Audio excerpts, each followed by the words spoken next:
Okay. Sorry. Hey, everybody, it's Joe. I'm the BizarreStar. I'm the occult detective, hunter, and petty dabbler in dark arts, and I was really cutting it close today because I literally just woke up. Oh shit, I hit something.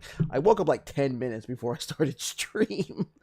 So like what was it, like 6:50 over here is when I started. It's 7 now, 7:06. Jesus. I don't know, I just fell asleep. I was really tired. But anyway, I figured I would move this over here to do kind of doing the news because I haven't done it in a while. I haven't actually posted any clips of that either, and I felt kind of bad. Also, not playing any games off stream for the channel. Uh, and there was some stuff I kind of wanted to talk about, like this: the Acolyte getting canceled. I don't really care about Star Wars, but it's been kind of funny watching people react to it, at least getting upset. So, yeah, let's listen to Rev here. Hey, what's up guys, Rev here. So let's face it, it's been a very rough year for the Star Wars franchise. Many people are predicting that Star Wars Outlaws is going to be one of the biggest flops in the gaming industry this year. And likewise, Star Wars The Acolyte was a very disappointing series. And many people who are fans of The Acolyte have always tried to deflect any criticism directed towards this series or its creators. In fact, when it was revealed that the audience score for this series was below 15%, fans of the series said that was the product of misogyny and racism. On top of that, journalists came forward to say that this low score was not embarrassing for the show and its creators, it was embarrassing for the people leaving negative scores. And on top of that, this show was just a disjointed and boring mess that somehow managed to make the concept of lesbian space witches lame. In fact, the show itself gives the South Park parody a run for its money. In fact, I don't think they understood the whole put a chick in it, make her lame and gay was a joke. It's not what people actually wanted. We saw the star of the series, Amandla Stenberg, release a diss track on her critics that she labeled as bigots while there were still episodes left to air. So color me shocked when... Yeah, it's kind of funny because that woman apparently she kind of, I believe he was born with a silver spoon in her mouth too, so she's not exactly oppressed anyway. She has no, this was kind of handed to her more or less, or a lot of her opportunities were because of connections with her and her family. So yeah, probably should have told her to keep her mouth shut. Just saying. Also, I know a lot of the people who were responding to that video, she copyrighted them. They got copyrighted with like almost a day. So so oppressed, she was able to do that in seconds. 2 days ago, it was announced that The Acolyte has been canceled after one season. Oh, yeah, no. I hope you were sitting in your chairs for that unexpected twist right there. Damn. This is what failure looks like. Imagine having a $180 million budget and one of the most beloved and profitable IPs out there with generations of fans, and you can't even get past the first season. Now, just like with the previous discourse that was happening while the show was airing, now people are trying to deflect any criticism that was directed towards this series in wake of its cancellation. Let's see some of the excuses. It's amazing because of all the, well, let's watch it, but first, because I'll let him cook though. In deflection that these fans of the series are trying to make. So here's one tweet saying, the Acolyte being canceled is just another example of toxic internet hate. The show never got a chance to breathe, and half the people hating on it have never even watched an episode. It's not my favorite piece of Star Wars content, but it certainly didn't deserve to be axed. Another user saying, ironic how the people claiming that the Acolyte killed Star Wars are now responsible for killing Star Wars stories and characters before they had a chance to find their feet and grow. That is so ridiculous. Imagine that pitch to the studio. Yeah, I'm gonna need $180 million to make this series. The first season is really just planting the roots. It's gonna get good in the second and third seasons. That's where people are gonna start tuning in. And oh, by the way, we're gonna need another couple rounds of $100 million budgets for those as well. Yeah, if you're gonna have such a big ass budget, I forget which movie it was, but this was like almost, or like every episode was like the budget of Godzilla minus one. So yeah, if you don't hit it out of the park with the first season of episodes, yeah, no shit, it's not gonna get renewed. And like, oh, it didn't give it a chance to breathe. What do you don't need a first season to breathe. You should, I mean, well, you should only need one first season to breathe, to establish the characters and everything. You have, like, you're in a pre-existing franchise. What are you the only thing you need to do is get these characters to be likable. What? I don't. This is so fucking stupid. It's ridiculous. You shouldn't need a full season to plant your feet in the ground here. You should be good from the start. Why do you think series like Game of Thrones were so successful? Did it take them multiple seasons to rope you in? No, it was good right from the start. However, we see more excuses like this user saying, anyways, a huge, gigantic FU to everyone who review bombed this without even watching. I don't think Disney was going to give a shit about reviews if they had very good numbers. You know what? I'll say right now. If this show was so good, where was this guy? Where were all these people complaining about toxic fans? Where were these people watching? Were they watching? Like, you can't even say they appeal to toxic gamers. They haven't, or appeal to men, because that's kind of not been the franchise, been Star Wars for a good long time. The whole fucking sequel trilogy has a prominent female lead and everything. A lot of these shows have female leads and whatnot. So you can't fucking sit there and tell me that this franchise is catering to bigots at all. No, it's catering to you. The problem is, or these people like this, the problem is they're not enough to be profitable. And now Disney is starting to try, kind of realizing it. Appealing to these guys right here was nothing but an investment. That's it. They hope they were going to keep some retention. And by that, this is kind of like what they mean by the modern audience, though. They hope they were going to get some kind of retention, but these people, they don't know what good entertainment is. Or I guess the certain general audience doesn't know what good entertainment is. They have to look to what normal people think entertainment is, which was, Star Wars and stuff like that, even stuff like Helldivers. And then they latch onto it. And when they latch onto it, they get so far into it, they pretend it's there. It was theirs all along. Like, how many times have you heard, like, a certain franchise, oh, Star Wars was always woke, Helldivers was always woke, Game of Thrones, Lord of the Rings, they were always woke. No, they weren't. Just because they had certain elements that may be considered woke, or no, doesn't mean that. Just because a black person in there does not make it woke. What made it woke is if that was his only fucking defining character. But this is what happens when you appeal to this audience of people who don't know what good entertainment is. They don't watch it. They do other things. This was a failed investment. So congratulations. I hope on realizing that Disney does not care about you. They care about sales. And if the Acolyte, if it was trendy and popular to to have all their episodes be nothing of kicking puppies, they would have done it. So yeah, there you go. You are a number, and not a very high one. Either these people are very disingenuous or they are just naive as to how all this works. If this show was profitable, it would get another season. The review bombs don't mean nothing when it comes to whether a show gets a second season or not. It could have a 1% rating on the audience score, but if it was profitable, there would likely be a second season. And I think all these claims just looked at and some of the further claims we're going to talk about are greatly reflected in this TikTok. Let's listen to what this person had to say. So the Acolyte was canceled. And it doesn't really matter whether or not you liked the show or not. Because the truth of the matter is, regardless of whether or not you liked this show, it was set up to fail from the beginning. When The Acolyte was first announced as a female-run show with Leslie Headland at the helm, starring a black femme and a diverse cast of characters unlike we had seen in a Star Wars project before, the review bombers took to the internet before the show even had a chance to air. Amanda Stenberg, who not only gave a phenomenal performance as Osha, but also as her twin sister May, had no choice but to stick up for themselves and defend herself. She's so oppressed, despite the fact that she comes for old money, I believe. Vitriol and bigotry that she was receiving because Lucasfilm did not protect her. Lucasfilm didn't do anything to protect the cast and the crew of The Acolyte from all of the bigoted ideology that they... Oh, okay. Let me see if I can raise it as much as I can. Also, hey, Cat Miner, let me check. Oh, wow. It's as high as it is. I'm also not very close. I may not be very close to it. I don't know. Is that good? Or I might have to maybe lower the video. Maybe. Perhaps. I don't know, because everything's up all the way up, so I have no idea. But maybe if I lower the video a little bit.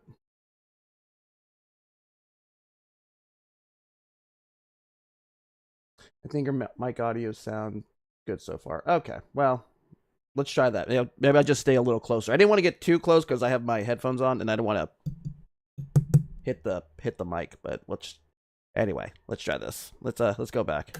Let's watch or keep going. Whatever. They were subject to throughout the course of this show airing on Disney+.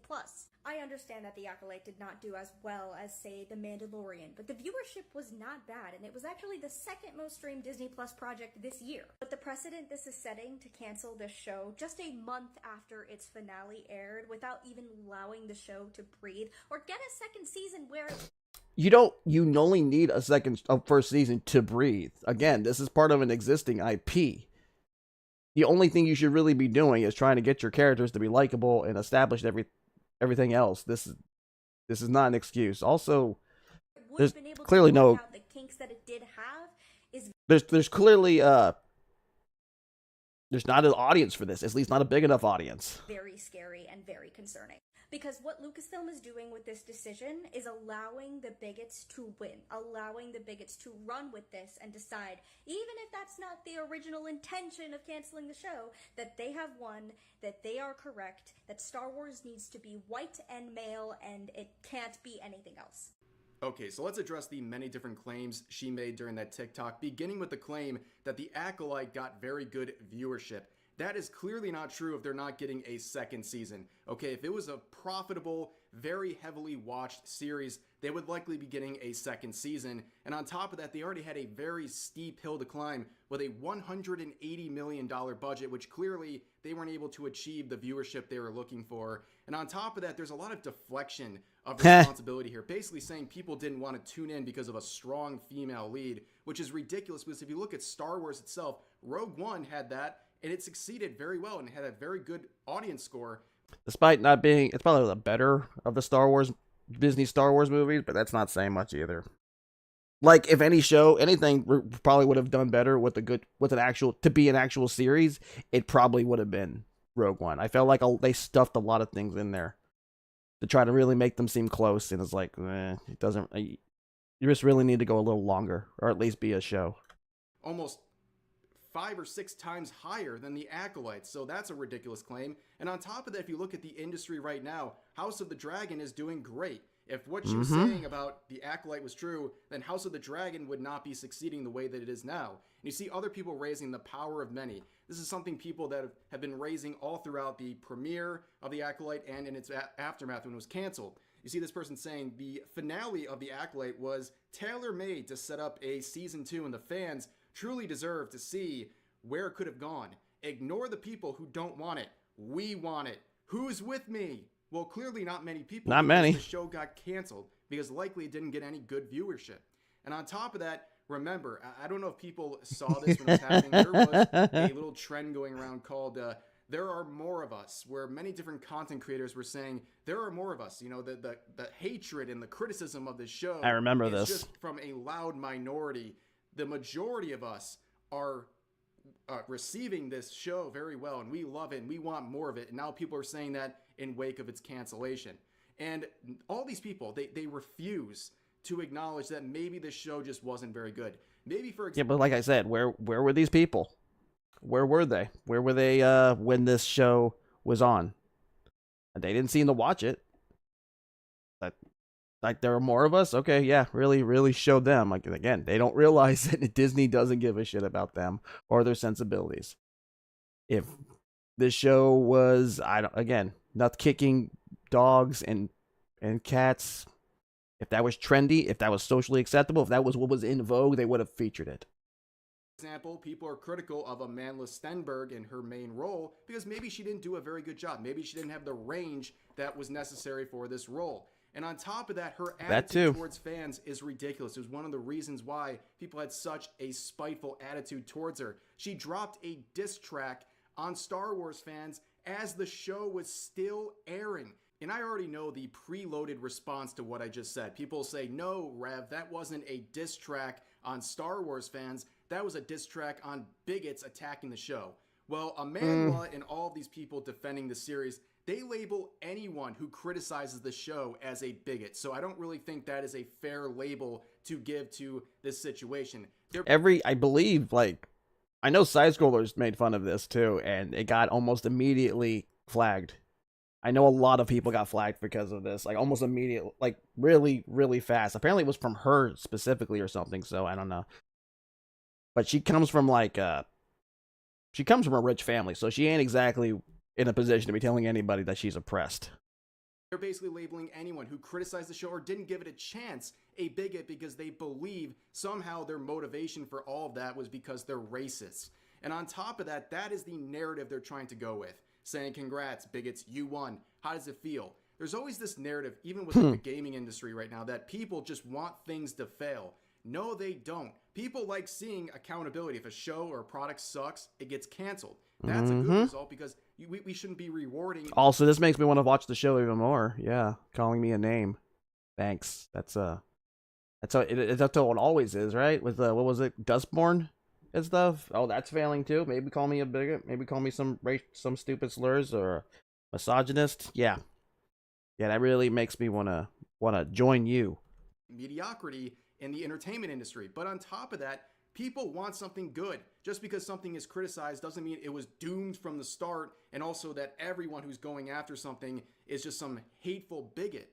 On top of that, a lot of the responses people are having to the cancellation of the Acolyte are looking at things throughout the show that really just focus on the traits of the actors that were involved with the series. You can see this tweet. They canceled the Acolyte because they couldn't stand the sight of two hot people of color holding hands, but I will always remember.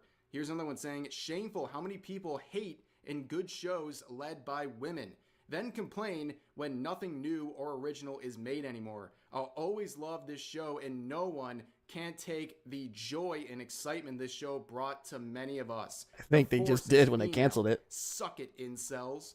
Here's another one saying, hashtag the Acolyte getting canceled because incels couldn't handle a sexy black girl and sexy Asian man serving evil, villainous romance. Holy TikTok language right there. Yeah, no, what the fuck? Anyways, those are did you words. notice something in those past couple of tweets? Asian, black people. Call the actress by their name, like Amandla, or even label them as the main actress. They just keep referring to them as black girl, Asian guy. Like, that is the most important thing in their view. It's not about the character they're playing, their performance. I mean, I don't know their fucking names because I don't watch the show, but it's amazing. I thought these people really liked this show. How do they not know their character names if they watched it so much? Performance. It's all about physical traits. It's a very odd thing to focus on and clearly a part of some sort of agenda that they're trying to push here. On top of that, you see tweets like this saying, Disney really just said F you to so many queer, people of color, and non-traditional Star Wars fans, all because this show got review bombed to hell and back before it even came out. Which again, the review bombing excuse is ridiculous, but on top of that, isn't it funny to see how Lucasfilm here tried to pander to a certain target demographic, and then that demographic is still not happy and blames them and is angry at them? And on top of that, you see tweets like this saying, I'm really tired of sharing the franchise I love with toxic, misogynistic, immature racists, and constant... I think a stab in the dark and say most of these fans weren't even fans until like 2015 when Disney bought the franchise, when it was cool to like Star Wars. I have that sinking feeling that a lot of these people don't give a crap about anything else, about anything really about Star Wars. They just liked it. We're represented. Constantly seeing them being catered to, even though the rest of us have been here all along, wanting new and fresh stories that connect deeply with all of us. What story? Here's no one saying, canceling the Acolyte is one of the worst decisions ever. It was a series that was finally pushing Star Wars into new, fresh directions and was set up for an even better second season. But a bunch of babies couldn't handle that, and now we'll be stuck with more of the same forever. Now, this thread really captures the victim mentality of a lot of these fans of the series. They're trying so desperately to paint this narrative that they're the victims and that these evil, terrible people who criticize the show are the reason it's not getting a second season. So let's read this thread. It says, a Disney Master Star of Wars defender tries to him. fabricate death threats, gets caught, and scrambles to delete all their posts. Let's begin here. This user says both sides have extremes and that there's all kinds of toxicity flying around and threats, where the original poster of the thread says, show me the receipts then. And here is the receipts of these death threats this person's receiving on a personal level. And as highlighted by the original poster here, this person left this comment underneath their video. However, this account belongs to the person sharing the screenshot because they forgot to crop out the where it shows that they have the same profile picture. And if you go to the actual account, it was created on the day the screenshot was made. So this person literally created a burner account, left a threat underneath their own video, and then tried to pass it off as someone else threatening them. That is very pathetic. But overall, this whole discourse is very interesting. It's interesting on the one hand to see how Black Myth Wukong is having so much success after being attacked by the media and activists everywhere. But then on the other hand, the Acolyte that was propped up by these journalists and these activists has now failed. And that is a very good thing to see. That is how things should go. If you make a bad product, you shouldn't get any support. And if you make a good product, you should get support. But that is all for now. Very interesting. Hopefully this actually means that Disney and other companies are starting to see catering to these people isn't going to make you any money. It's like this investment it's a dead investment, so cut your ties. I know people are not, I know like a lot of those little people are now kind of afraid they're going to take it off the Disney Plus for, what's it called, for tax write-offs and stuff like that. I don't know, and I kind of don't care. But it looks like maybe, just maybe Disney will start just making things that are good. But who knows? Well, time will tell. Anyway, let me. I got a little. I don't know. I didn't watch this. I didn't watch this episode here because I was working again a lot of all week, so I didn't get to really catch up on a lot of these. I know Black Myth Wukong had a really big had some controversy, particularly started by an IGN journalist who kind of made this article of claims that that like I think one of the people who run the company, Game Science, that says some misogynistic things. Except the claims they did, they obviously were in Chinese because this is a Chinese company. Pretty much, it seemed like the writer of that article used Google Translate because a lot of the things they said don't really make any sense. At least from when I was looking. And when she got called out by another YouTuber who actually speaks native Chinese and said this isn't really what he said, she kind of went into hiding and whatnot. And in fact, I think at one point she was actually, of all people, went to one of these little press junkets for the game, and she asked them a bunch of questions on claims she freaking made. And of course, they didn't answer that. And she was trying to make that seem like, oh, what are y'all hiding? Like, motherfucker, they're not going to answer a bunch of lies that you made up. So, but right now, since the game is out, it's doing really well. She pretty much has went into hiding. I think the only real place she seems to be going is Reset Era. But let's go on with this video. Weeb profiles with your little identifying flag backgrounds, and then you come in here defending racist. Okay, so we're going right into it today. Like I said, you got me for about 20 minutes, and then Blabs is going to be on the captain of the ship. So Blabs, why don't you take the steering wheel and guide us through our first lead story today? All right, so our first lead is actually going to be about Black Myth Wukong, and we have to share this because this is quite the achievement. Still, right now on Steam charts, there are 2,304,000. Jesus Christ, I can barely fit the number. I know it's kind of gone down, and the reason, and then like people are like, oh my god, they lost so many players. Most of those players are like apparently from China, and the reason obviously they go down like during certain times is because those players go to sleep, they go to work. But yeah. 246. This is right now? Playing right now? Yeah, right now. Playing an hour ago. Look at that. Look at that number. Isn't that insane? Yeah, man. So that is impressive. Good game, do well. I'll tell you what, it's definitely been amazing to see the response to this. And I know people like Razor was really critical of this. Oh, it's a Chinese game. You're still supporting communism, blah, blah, blah. And I get that, right? But let's not forget how this whole thing started. We talked about this on the show a couple days ago. The idea of the IGN hit piece that came down I think it was in December. And it's hard to hear him, but bear with him. Her name is Rebecca Valentine, I believe. She is an IGN reporter. She put together a hit piece talking about Game Science, which is the developer of this, talking about how racist and misogynistic this company was. And her hope, I'm guessing, from this was to do damage to this company and ultimately the release of this game. In my mind, that is strictly propaganda. Strictly propaganda when it comes to this stuff. But she went out of the way, and she's been called out many, many times as this was a piece of propaganda that ultimately was debunked, as several of the things that she was referenced to were mistranslated along the way. And so she's racist. Well, so she has actually gone in and defended her work. Now, keeping in mind, Claude, that just a couple days ago there was a Chinese YouTuber who went in and she looked at the actual things that were translated, and she's like, "Yeah, you're the person that was actually doing the translation for Valentine was actually not a native Chinese speaker, so they got the translations wrong." So the native Chinese speaker was like, "Hey, this is what it actually said." And the long and short of it wasn't sexist or misogynistic. It may have been rude or crude, but it wasn't sexist and misogynistic, right? And we've seen words like that thrown out a million times over the last, 5, 6, 7, 8 years, to the point where they don't even have any meaning at this point. But she, shortly after the game was released and after it saw literally record-breaking results with over 2 million players, even today, like Wes pointed out, broke the record for single player gameplay of 2.3 million people playing it at a single time. Savvy, have you had a chance to play it? Not yet, but I really want to, especially after I saw those ladies. They were very fine. There's ladies in this game? I just thought there was a bunch of monkeys and animals, other various animals, but okay.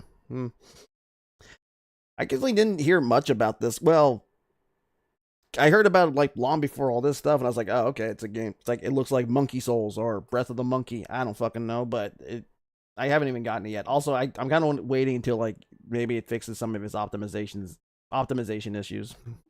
But no, I think there's a really important note here that a lot of people miss, and this is such a great talking point that I feel really just needs to be thrown back at everyone's face more.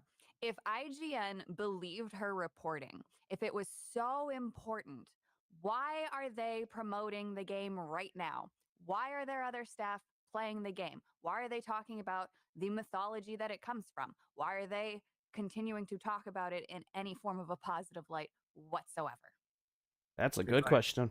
Well, I think there's a multiple layers to that.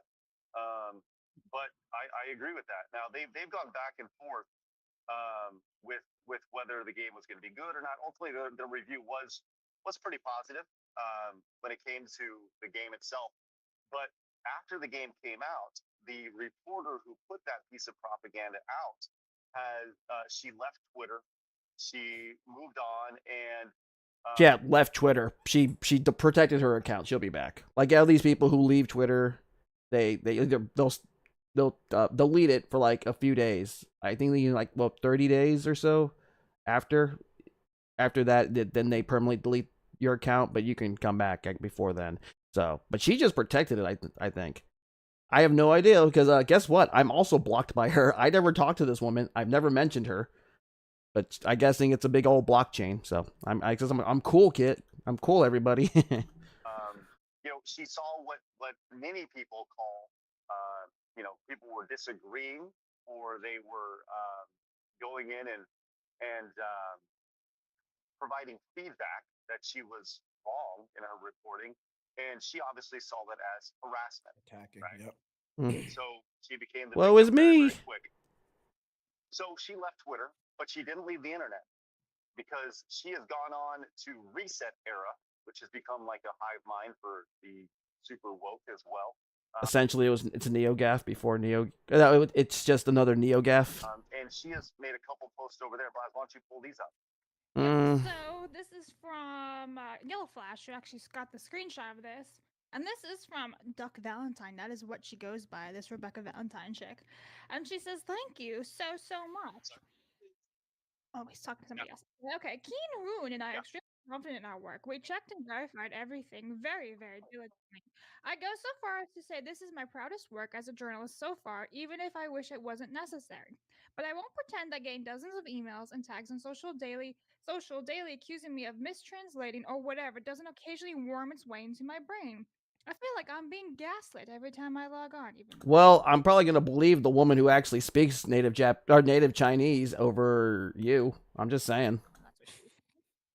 Genuinely, this is the worst I've ever been harassed. The last few days have been a nightmare. It's so depressing how people manage to invent a bunch of false claims about our work and then manage to dominate their narrative and about them so completely that now so many believe it's our well-sourced and easily verifiable article that's false and not the absolute batshit claims of extortion and mistranslation. So thank you, seriously, for supporting journalism. It means a lot. I just want to point out that she says the word batshit about the Chinese YouTuber. Racist. Right, and I think that's the one thing to really. Well, I don't think she really acknowledged it at all. She just said, "Oh, a bunch of these other claims, a bunch of false claims." She doesn't mention anybody specific, but like, she talks about gaslighting. I'm pretty sure that's what she's doing right here. Like, oh, they've been debunked and everything. Oh, invent a bunch of false claims and everything. No, you're the one gaslighting people into saying, "Oh, you verified it." No, you didn't. Really. By the way, sorry, this guy walked up. He wanted to know where the exit was, and I was like, but it was like he's gonna attack you, Craig. Dude. Anyways, yeah, worker Craig. Right. TSA, Craig. Like giving him a big smile and a thumbs up. Anyways, yeah, you're right though, Blab. So like, you have somebody who doesn't speak the native language, right? Who by all accounts was Korean translating Chinese, right? And but then you have somebody who is Chinese saying, no, that's not accurate. She has not said anything about that report at all. How are you? Of course not. By the way, she's from Kansas City, this reporter, right? I'm just gonna throw it out there. I don't think she has her finger on Chinese culture very well. Just gonna throw it out there, right? And that may be just a broad assumption for me. Now she does live in San Francisco now, and there is a large Chinese culture there. With that said, I will take the lady who lives in China talking about the Chinese over the girl and her Korean reporter any day. Maybe that's just me. She has IGN not responded to that. Doesn't believe their own bullshit. Her own company doesn't stand by her report. Otherwise, they wouldn't be playing the fucking game. Well, yeah, you're right. But I just really like the word that she used, batshit, when, what happened in China like 4 years ago. I don't think that's what she meant, though. Well, that's just grasping at straws with that little thing. I just thought that was a bit ironic. Even if it was a slip. Racism. It always comes out with them. It's like, well, aren't you a little racist? But she's not wrong. It is interesting to kind of see this because I saw, and I didn't save it, but there was a screenshot, and I can't verify it or not. I can't verify, but it was from the same platform where she was saying that she was working hard. She worked hard to discredit the game and the developers, and she was upset that her hard work went to waste because the game was such a success. She worked hard to make shit up, and that it's basically curses foiled again. Yeah, that's just it. Like, I can't verify it, but does that strike you as something that you're like, I couldn't see that happening? I could absolutely could. I could see it. Yeah. Sav, you're obviously passionate about this stuff. I don't know. Would love to hear your thoughts on this whole story of her like doubling down more or less on like, no, everything was accurate. They're stupid. If you have Chinese people telling you that the translation was wrong, and then you say, oh my God, I'm being attacked and gaslit, you are a dumb motherfucker and you need to shut the fuck up. Whatever happened to giving minorities in America a voice? Why are you trying to silence the Chinese minority in America while they're correcting you on your goddamn cultural appropriation? You clearly don't give a fuck about the game. You've never played the video game. And if this is your proudest fucking work, then you are a miserable failure in life, and your whole fucking existence amounts to nothing but grifting, bullshit, lies, and being a fucking racist. You're so racist, in fact, that you refuse to acknowledge it. And when people point out that you are being racist, you have to fucking gaslight yourself and make yourself feel better. No normal human being says these things about being corrected. I personally love being wrong because it's an opportunity to fucking learn. But no, these people are always fucking right despite not having a PhD in anything of fucking value. So unless you have a linguistics fucking degree, shut the fuck up, go sit down and play your farming sims, and let the rest of the internet Jesus. be in peace, you waste of space. Bars. Bars. There's some more to this too, and it's a bunch of people coming to Rebecca's defense. I kind of want to share this. Let's reset, Erica. Come on. This isn't really much. Zoom in for you guys. Right. Hate This is what I when wanted to get to. assholes are rewarded. Good old echo chamber. I hate when people use fucking weeb profiles with your little fucking identifying flag backgrounds, and then you come in here defending racists. Depressing that a game made by such a horrible devs get rewarded. Genuinely sad. It's genuinely sad when we can't appreciate the artwork that other people put out and enjoy the mythology of other fucking cultures. I really like this one though. Blatant misogyny being rewarded on the biggest scale. Huh. I thought this was about racism. Whatever. In the game, they're saying the game. No, is they're talking about the developers, how they're misogynistic and sexist. I think everything he said was based, and I'm a woman, so I. Well, his whole fucking thing at one point was like, it wasn't something about getting his balls licked, but that was the mistranslation. It actually translated like it was hard for him to hire people because they would always kind of kiss his ass. That's essentially what it said. That's like the only misogynist thing. I guess not even a misogynist. It was just kind of crude or whatever. I trumped that individual. Mm-hmm. Sounds like a W. And then a little bit extra. Let me zoom in because Craig won't be able to see this. But we asked Black Myth Wukong's developer about the controversy over its founder's past sexist remarks. But Game Science only reply was no comment. Good. But yeah. Why should they have to fucking answer questions that someone he made up? That there's no reason for them to answer that crap. I love that. That's like them just being like, "Hey, go fuck yourself." How about you just go fuck yourself? And you know what? That's the way they should respond to it. Yeah, everyone should respond to them. Yeah, get the fuck out of here. It's ridiculous. I own your country. We're China. Shut up. Juan, you're looking at this from afar. What's your thoughts on all this when it comes to IGN? I played the game. I liked it. I don't really know much. Yeah, I don't know much about none of that, and I don't even care. Like, the more misogynistic, the better for me. Anything that isn't like bowing down, I'm there for. They could say anything. I don't care. They could be entertaining, make it. I'd be cool. I'd be there for it. So, what are your thoughts on the game? Do you like it? I like it. I like it. They're racist. They hate monkeys. It's a cool, fun game. You know, like more. It's like Elden Ring, which I've been playing recently. It's like Elden Ring with more, like Elden Ring mixed with Ghost of Tsushima, and I like both of those games. So it's fun. All right, here we go. Sorry.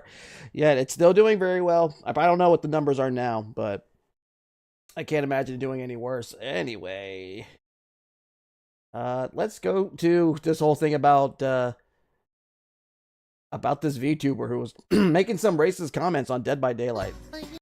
This is Alana. I was actually gonna find somebody else's, but I know she kind of did a pretty. It looked like she did a pretty big little. Extensive little breakdown of it, so I figured why not. I watch her every now and then. She's pretty cool. So yeah.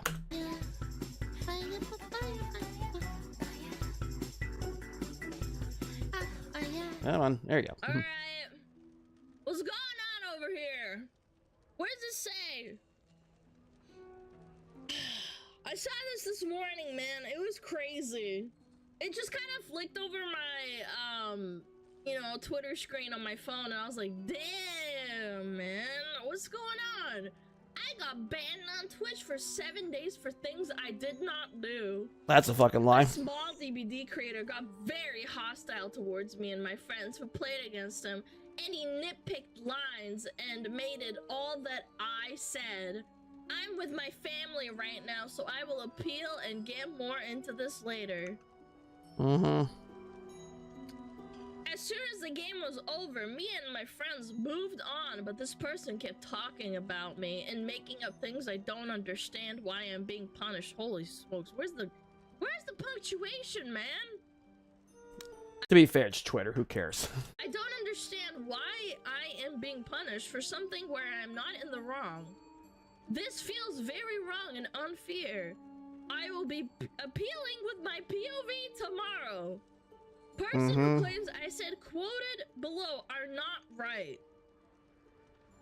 Certain things cited were never said by any of my friends. I did say they only he has probably small dick by sitting on a single gen. Or that he seems like an asshole, but that is the only things that came out of my mouth.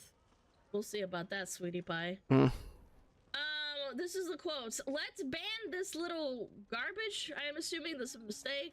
I guess. He should be shot, to be honest. Holy smokes! Really? He should be shot for playing a video game? What? Kind of why I don't play Dead by Daylight anymore. Fucking asshole. Or at least not that much. So privileged. Wait. I sure as hell don't stream it. Wait, how do you look privileged? Wait, hold on. Dial it back. Average white male. You can hear from his accent already what type of guy he is. Oh my god, wait. They actually, like, profiled him like that? Tunneling dickhead. Okay, this is, like, tame. Who cares? He is a small dick person just guarding this one gen. This is also, like, who cares? Thinks he is something, but clearly is no supermodel. That's really rich coming from someone who uses a Vtuber. Yeah, I'll just say, when you start doing that, that's like, you're not in any real position to be fucking calling anybody, saying someone's ugly. Small dick, probably. Okay, I don't know why we're doing it the third time. Stupid white male. Okay, apparently she didn't say that, or none of her friends. Or did that. she? I would also like to say that this person kept encouraging their audience to come over to my stream to report me and making allegations that I sent army from my stream to his chat, which is a lie. The only people who came to his chat were Zim and Ann, and then after 2 minutes myself. That is actually the stupidest thing you can do. Going into someone else's stream is such a bad idea. Especially when you're upsetty spaghetti. Also, kind of funny that this person is suddenly hiding their VODs private and subs only. Surely have nothing to hide in this VOD. Why would they make VODs private otherwise? Clown emoji. Okay. One last thing. Though this is wrongful ban from that person, I don't support or encourage people in going after the person that got me banned. Okay.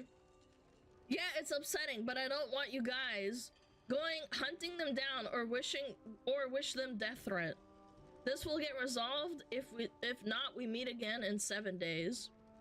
Okay, let's. I want to see if this is actually true. Chat, what do you think on a scale of 1 to 10, what do you think? Do you think they said these things and they're just like trying to blow it off? I mean, I know. I watch the videos. 10, no idea. Look, I just want to see the evidence, man. I want to see the evidence. The next tweet came across my For You page also naturally because unfortunately, I do have Dead by Daylight content on my page. I'm sorry? Jukes is quite a popular streamer and quite a popular YouTube content creator. He has been around for like 6 or 8 years. And he called them out. Like called them out directly. He added them and also provided a clip. So, Okie dokie. we are going to watch it together. Movie time. And see what happens. I want to see it for myself. 4K hours and they're streaming this gameplay, bro. I'm so sure nobody is gonna get entertained by this shit. They're a streamer? Yep. I'ma go annoy them. This is where you should have told them not to annoy them. Yeah. If you don't say anything, you are guilty Complacent. of not saying, hey, don't do that. You're on my stream. If you want to go do that, do it on your own time. Don't be my friend and be like, oh, I'm gonna go annoy them. It's like, Also, what's the problem with having like only 700 followers and all that crap? Like you had to start there too. A lot of indies had to start there as well. So it's like, what are you griping about? How dare this person? I don't know. May not be able to do it as much. May have to stream as much. May have a job. May have a life. Doing this as a hobby. Who fucking knows? That's such a. What? Why do you measure people by their follower count? No, man. No, you shouldn't do that because you're making me look bad. That's your first mistake. Of course he's a white man. Woof, there we go. Jeez. The next second. Again. Of course he's a white man. Jesus. Oh, Christ. so this part about average white male is a stupid white male. Oh, they just okay. So they just didn't say it. Of course, okay. They didn't say those words. They just said, "Of course, he's a white male." It's almost like it's all falling together. Okay, let him cook. Maybe it's just a one-time thing. Let's see. Maybe it's a one-time thing, Chad. I want to see the chat. I want to see the chat. Hold on, let's see. Why are we being so sad? I did not hump anyone this match. Why you sit on a single gen? Well, you sit on. Bro, can I just tell you guys that Dead by Daylight is a party game. If you take this game 100% seriously, you need to get a grip on reality.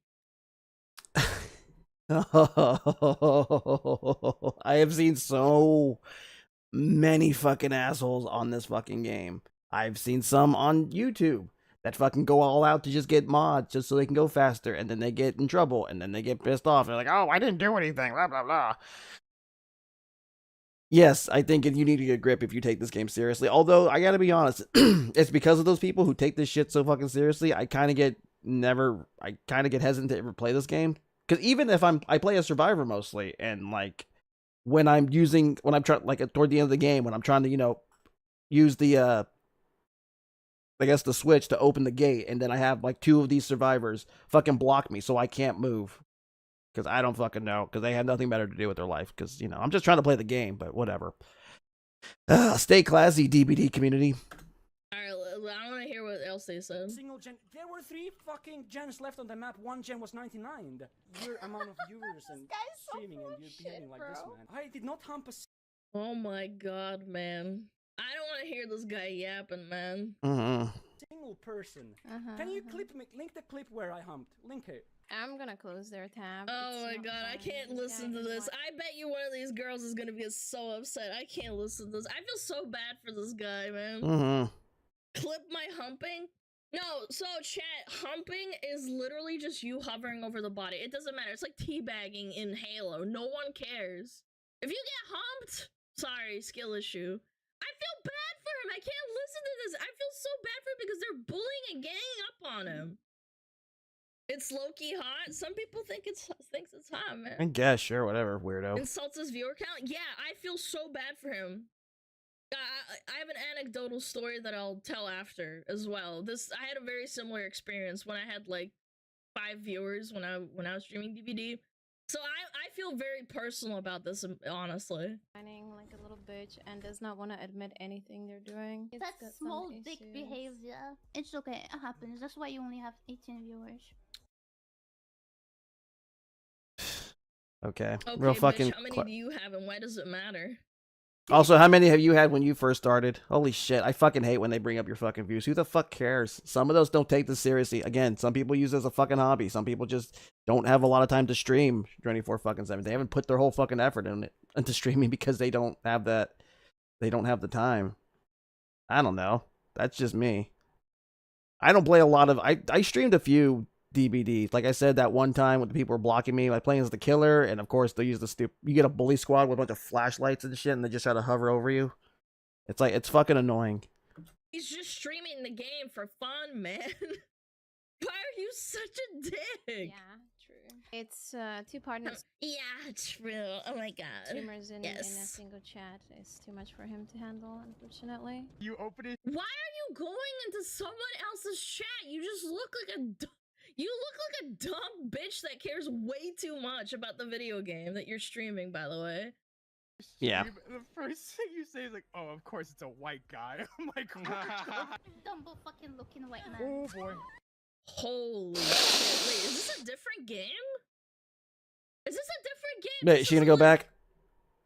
I'm like, Dumbo fucking looking white man. oh boy. Oh, wow. Okay, so she didn't say the stuff that they claimed in that little tweet. No, she said some stuff a lot worse. Same game, earlier clip? No. No. This is a different killer. Yeah. Yeah, I was gonna say, because the other one was in the RPD. This is somewhere else. So this is a pattern. Oh. Yeah, it's just a piece of shit. Okay. Yeah.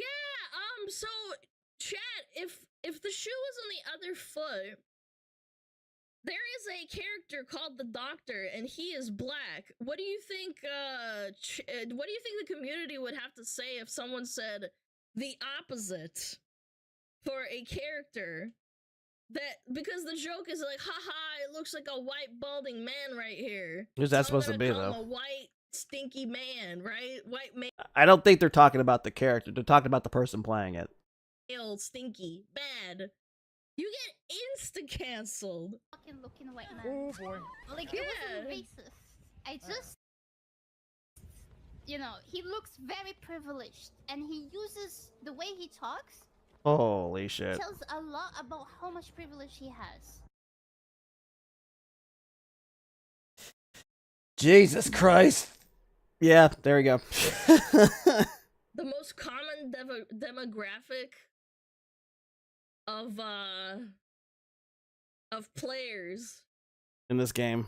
in a game. Oh, in this game. And you're game. playing on EU, by the way, on EU, because this is a European server. They're European streamers.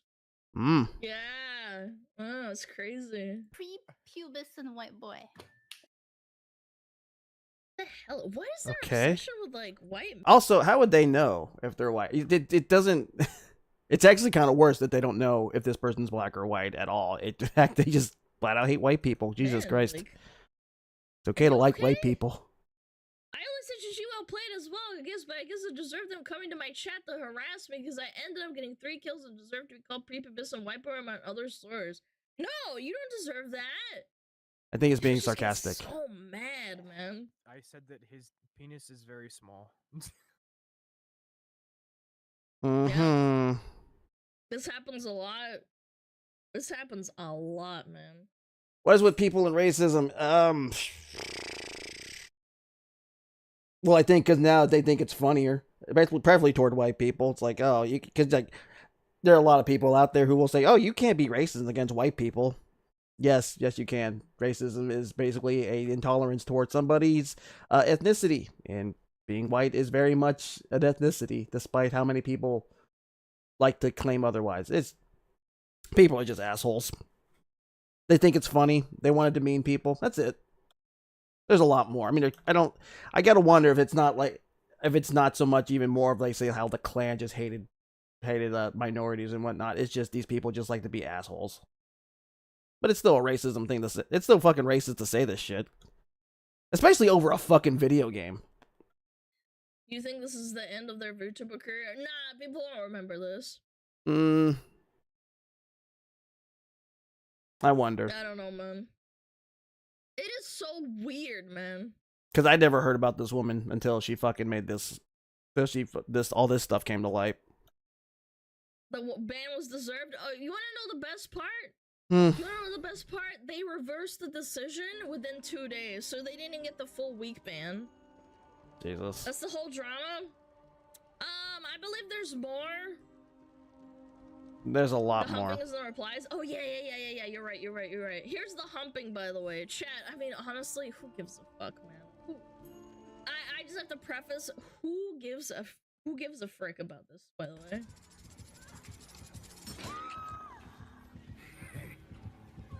She teleported. He didn't hump her. She teleported. Look, the body moved right here. Look. She moved. Whoa, he what? Lost her for a second. That was weird. Yeah, that is some cold. And then you do that. She missed the bang. She missed the bang. Idiot. She missed the flashbang save. Hump me, okay. What? What? There we go. Mm-hmm. You're dead. Roses are red, my face. What the fuck? Yeah, she moved. He's just playing the game, man. When I see you. Oh, great. Yeah, the game either glitched or, dare I say, she might have a mod. I doubt it. I doubt she's hacking, but I think it's just the game acting weird. He had the perfect angle too. He didn't even look. Even then, didn't do anything. Oh, okay. It's just the animation, because so he can pick. It moves him. It moves her, so he can pick her up. It's such a stupid thing to get fucking mad over. I know it can be really irritating, but still. Does she really harass Shane? Does Nap Night on Twitch if you want to go show them some love? Blah blah blah. Yeah. Rose even commented on this. Mm-hmm. Sorry, we didn't mean to bring more viewers over. You clearly aren't worth it. Become a better person. Oh my fucking god. Wow. This is what they said? This is what they said in response? Chat, if you have more viewers than them, you automatically open the floodgates of, like, bringing in more hate. Yeah, she's defending it. Yeah. I mean, she said all that crap because she didn't think anybody was gonna clip this, which is even more stupid because it's Twitch and it's the internet. Of course, someone was gonna find it.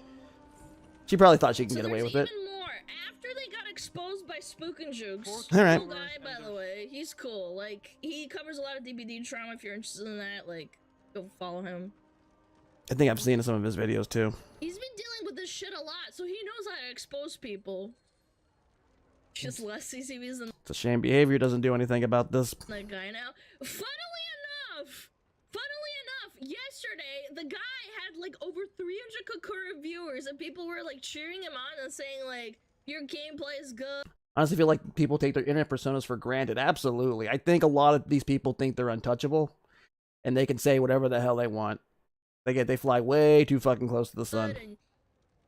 You're happy, you're cool, and you didn't deserve the hate. Lower viewership doesn't safeguard you from criticism, but this particular case is BS. I don't follow. She has more viewers than him, and she was shitting on him for having lower viewers. It's a fucking video game. Yeah, positive people are good. That's what I'm saying, is like, I know a lot of people give a lot of hate to like video games like DBD and like, you know, toxic like games that bring out toxicity, but there's a lot of wholesomeness in the community. I only care about viewerships. I have more viewers than you, so therefore my content is better than you. Newsflash, I used to have five viewers, man. I think I have just one. I think you're the only one, Cap Miner, but whatever. That's fine. This is from a long time ago. But you gotta start somewhere. Closely. Listen up. Story to tell. I had five viewers, and I got bullied by someone who had 100 viewers. I'm not gonna name names because it was literally a year and a half ago. She accused me of not playing the game. Then she said, "Don't take out your TTV out of your name." And I almost started crying on stream because she was shit-talking me the whole time and saying that I was a shit streamer. Jesus and Christ. saying that I don't know how to play the game. I got so scared of her because she had more viewers than me. I had like between 5 and 10. There was only one person in my chat at the time that was there that saw it happen, and it was Justin. He's one of the OGs that stuck around. Names. I still have the clip just in case she ever comes to my stream and shit talks me over it. But she like blocked me, and I just said she was dumb and whatever. What's her name? Guys, stop. Fucking don't be stupid. This was a year and a half ago. I just have the clip just in case. I'm never gonna show it, but this is like, it's like a safeguard. I did nothing wrong, by the way. Absolutely nothing. And she freaked out at me and said, "You only have 5 viewers, so you should like listen to me." Why? Your teammates. She was one of my teammates, and she accused me of not playing the game. Okay. I'm not gonna say. She probably is gonna say whether they won or not. Like, if she's one of your teammates, what the? And I think she's talking about DBD as well. It's like, then what the fuck do you care? Like, even if you lose, you get some blood points and shit. What the fuck are they mad about? Because she's not playing the game right. Fucking get the gens going. Get all the gens. Hide from the killer. Get out. There you go. That's it. Like, what do you mean not playing the fucking game? It's so fucking stupid. It's like, I can't really say I really had any of those people in my chats, in any of them, whether it be Twitch or YouTube. Mostly, if like the worst ones are just people who asking me to commission them for artwork, which that ain't happening anytime soon. Usually, any of that stuff is like on Twitter, and even then, it's like, okay. They're like, oh, you have a check mark. Oh, you're a VTuber. No shit, Sherlock. Congratulations, you have eyes. You realized I'm a VTuber when I clearly have that on my handle. Wow, Scotland Yard. I really hope it didn't take you that long to come to that conclusion. It's like, I don't even look on who says it. I just don't care. Then again, the words of Dave Chappelle, Twitter is not a real place. In a sense, the internet's not a real place. I don't really say, I don't really, but then again, I don't also go and do all these little attacks on people. It's like, why? Everyone starts somewhere. My views aren't even particularly great either. Like, my highest ones are basically my highest rated videos, I think, are like if I talk about like Kirsha. I know that's one of my biggest ones, and that's not even about me. That was more about her. That's because of her, because I guess some of her followers came and saw me. Maybe they thought I was gonna talk shit about her. I don't know, but whatever. I'm rambling. But yeah, I never understood these. Oh, I have more people in my channel than you. Listen to me. Fuck you. I'll do what I want. When I was streaming it, like, I have the clips. No, it was horrible. I was like, what the hell is wrong? She came into my stream and she shit-talked me. She shit-talked me in post lobby and said that I should take out the TTV in my name.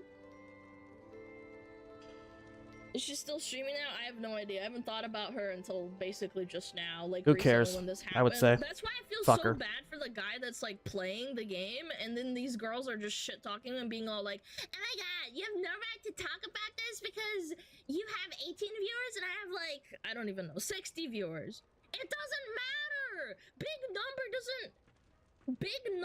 doesn't mean good automatically. Bigger number equals good as like caveman prehistoric brain. Can you clarify what TTV is? Sorry, I'm dumb. Okay, I can explain it. So you see how Babe Bub TTV, this is this girl. I don't know if you can see it. I don't put those on my right handles. You can change your Steam name to include TTV, and that lets people know that you stream. So Twitch. That was like a class of 09 thing. Let's see. No, it was. Oh, well, let's see. No, it was just the algo. You popped on my feed because of her name, so I thought I'd give you a shot. I do appreciate that, Gen Trash. Also, nice to see you again. Twitch.nap9, right? This is the killer, the guy that they bullied. Though I do know when I talk to her a lot, I get a good uptick on stuff, but I don't really talk about her because she does her own thing and I do mine. She has the same thing. The girl that bullied me said that I should take out TTV in my name because I don't know how to play the game, and that I should stop streaming the game because I don't know what I'm doing. It's the same principle. This is why I got so heated over this drama as well. Yeah. Oh, we're getting to like what I got a little annoyed with soon. Mostly her apology. You know what really quote unquote chaps my ass about this is that a lot of people are like, "Oh my god, all VTubers are horrible, blah blah blah blah blah." You make everyone else look bad. I sifted through the comments just to get an idea of what the consensus of like what people's opinion on this were, and a lot of people are like, ugh, VTubers are disgusting. We should ban all VTubers from DBD. I don't know if I saw that. I know there were some VTubers kind of running crowd control and saying, please don't have this one person represent us. Yeah, it's just a terrible example. Chaps your ass. I don't know. I'm getting heated, so I'm like kind of slurring my words. I don't know what I'm saying. Yeah, one bad egg ruins everything? Absolutely. Mm-hmm. Ban VTubers from a game? Yeah, they said like things like, oh, stop streaming, you're horrible. Anyway, I believe there's more. There's even more. Bob ended up saying, I will be taking a few days off. I am not a drama frog, but certain people love milking things. Okay, but you were like being actually racist, but okay. Yeah. Believe what you want to believe. I will not stop you, but there's always the other side of the coin. Yeah, you're the other side of the coin is that you fucking lied, and then the truth of what actually happened. Like, oh, I didn't. Well, okay, no, she said she didn't say those things about white people. She said some things that were kind of worse. Racist, and you lost a video game, so you freaked the fuck out at them and let your friend be racist. There you go. Sorry. You got mad over a video game on stream. I understand when people get heated, but you're also broadcasting that you're mad. How are you supposed to win when you're upset over a video game? I get people getting upset in a game. It's sometimes just, you know, tensions run high. But you have to remember, you're on stream. Yeah, keep some composure. Yeah, kind of well. Unless your whole thing is being a chaotic streamer, then I guess go all out. But, you know, at least don't try not to get racist. I don't know. That doesn't seem like a hard thing to do. Don't be racist. Does that seem like a tall order? Are you streaming, you absolute moron? Yes. I am sorry that whoever my actions caused harm. So you're oh my sorry God. that your actions caused harm. You went into his stream, shit-talked him, said that he should be a better person, and that he does not deserve the views that he has because he's playing a video game like how he wants to. And then accuse him of doing things that he didn't do. The humping shit is just driving me insane, honestly. Like the whole, the humping, and it wasn't actually, she teleported. I mean, that's besides the point. It's like nitpicking. I'm sorry I got caught. Yes, absolutely. Pretty much, yeah. I'm sorry. I'm sorry. I upset you. I'm sorry I got caught. If I didn't get caught and I didn't get banned, I would stand behind it more. Also, the community note. Bob is trying to downplay the harassment and racist remarks that she and her friend Antan Desu caused towards a smaller stream due to them losing a DVD match against the other party. Community notes are so fun. I'll say that right now. Community notes right now. There's even Here we go. Essaying. Jesus Christ. You really don't need to make a goddamn thesis on just say, hey, I'm sorry, I should not have said this, I should not have let it go the way it did, and I will try to be a better person. There you go. That's all you really have to say. Oh, there's some essing up in this bitch.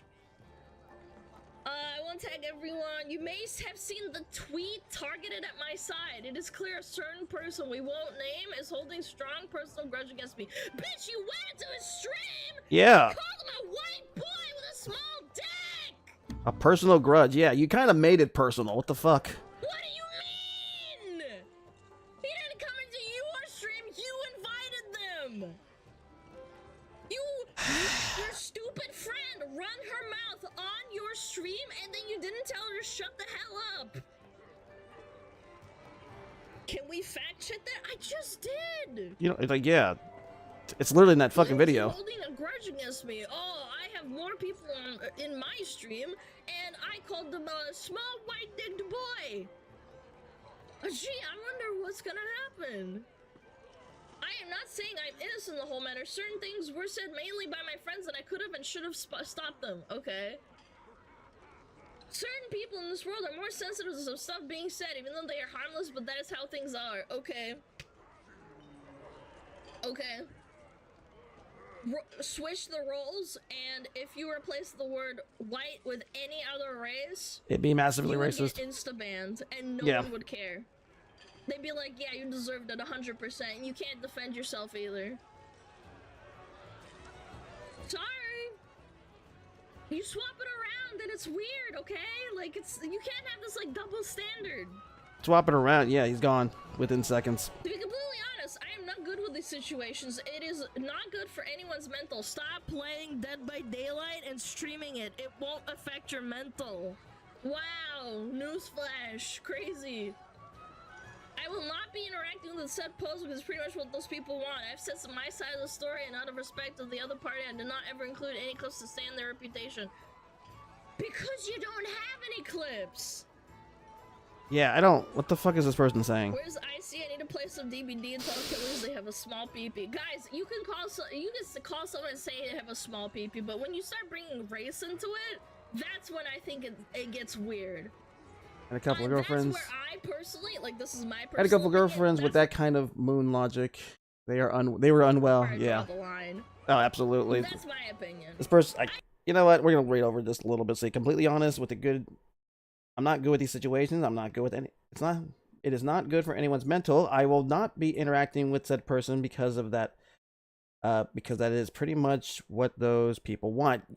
You interacted with him. You chose to do that. I know it's a little bit fucking mean. Jesus. Like, you don't know. Who cares? This is such a small PP, big PP, all PP. Yeah, the viewer count thing. I don't know. There's like nothing here. I'm sorry. I never sent anyone to target the said individual. Mm-hmm. You broadcasted on live stream. Right. And your friend said, I'm gonna go annoy him. And then you went into his stream and said that he was a bad person and that he should do better. But okay. There was also one VTuber who became a racist, and became a VTuber, and she became a racist. I'm not gonna ask who that is, but that would not surprise me. No, I just can't with these people. It's like live broadcasting a murder, or like taking pictures of a body after you're done murdering them, and then you're like, what? I got caught? Oh, he just fell on my knife or something. It's amazing that the person's trying to double down when we clearly have them saying all this shit. It's like, what's wrong with you, dude? Just say you were wrong. The one who's getting attacked and forced to take blame for everything. Oh my fucking god, the victim. The victim. Victim. Oh, she's such a victim. Mm-hmm. Oh.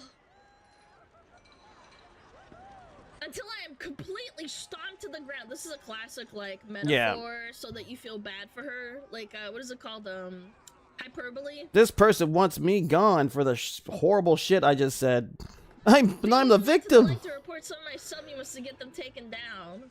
I never said to go after them because there's nothing I hate more than bullying. But you went to a stream and called them names. Yeah, you literally fucking. However, Jesus. as of now, I am the one who's getting attacked for everything that I did not come out of my mouth, cornered and stained and pointed fingers at.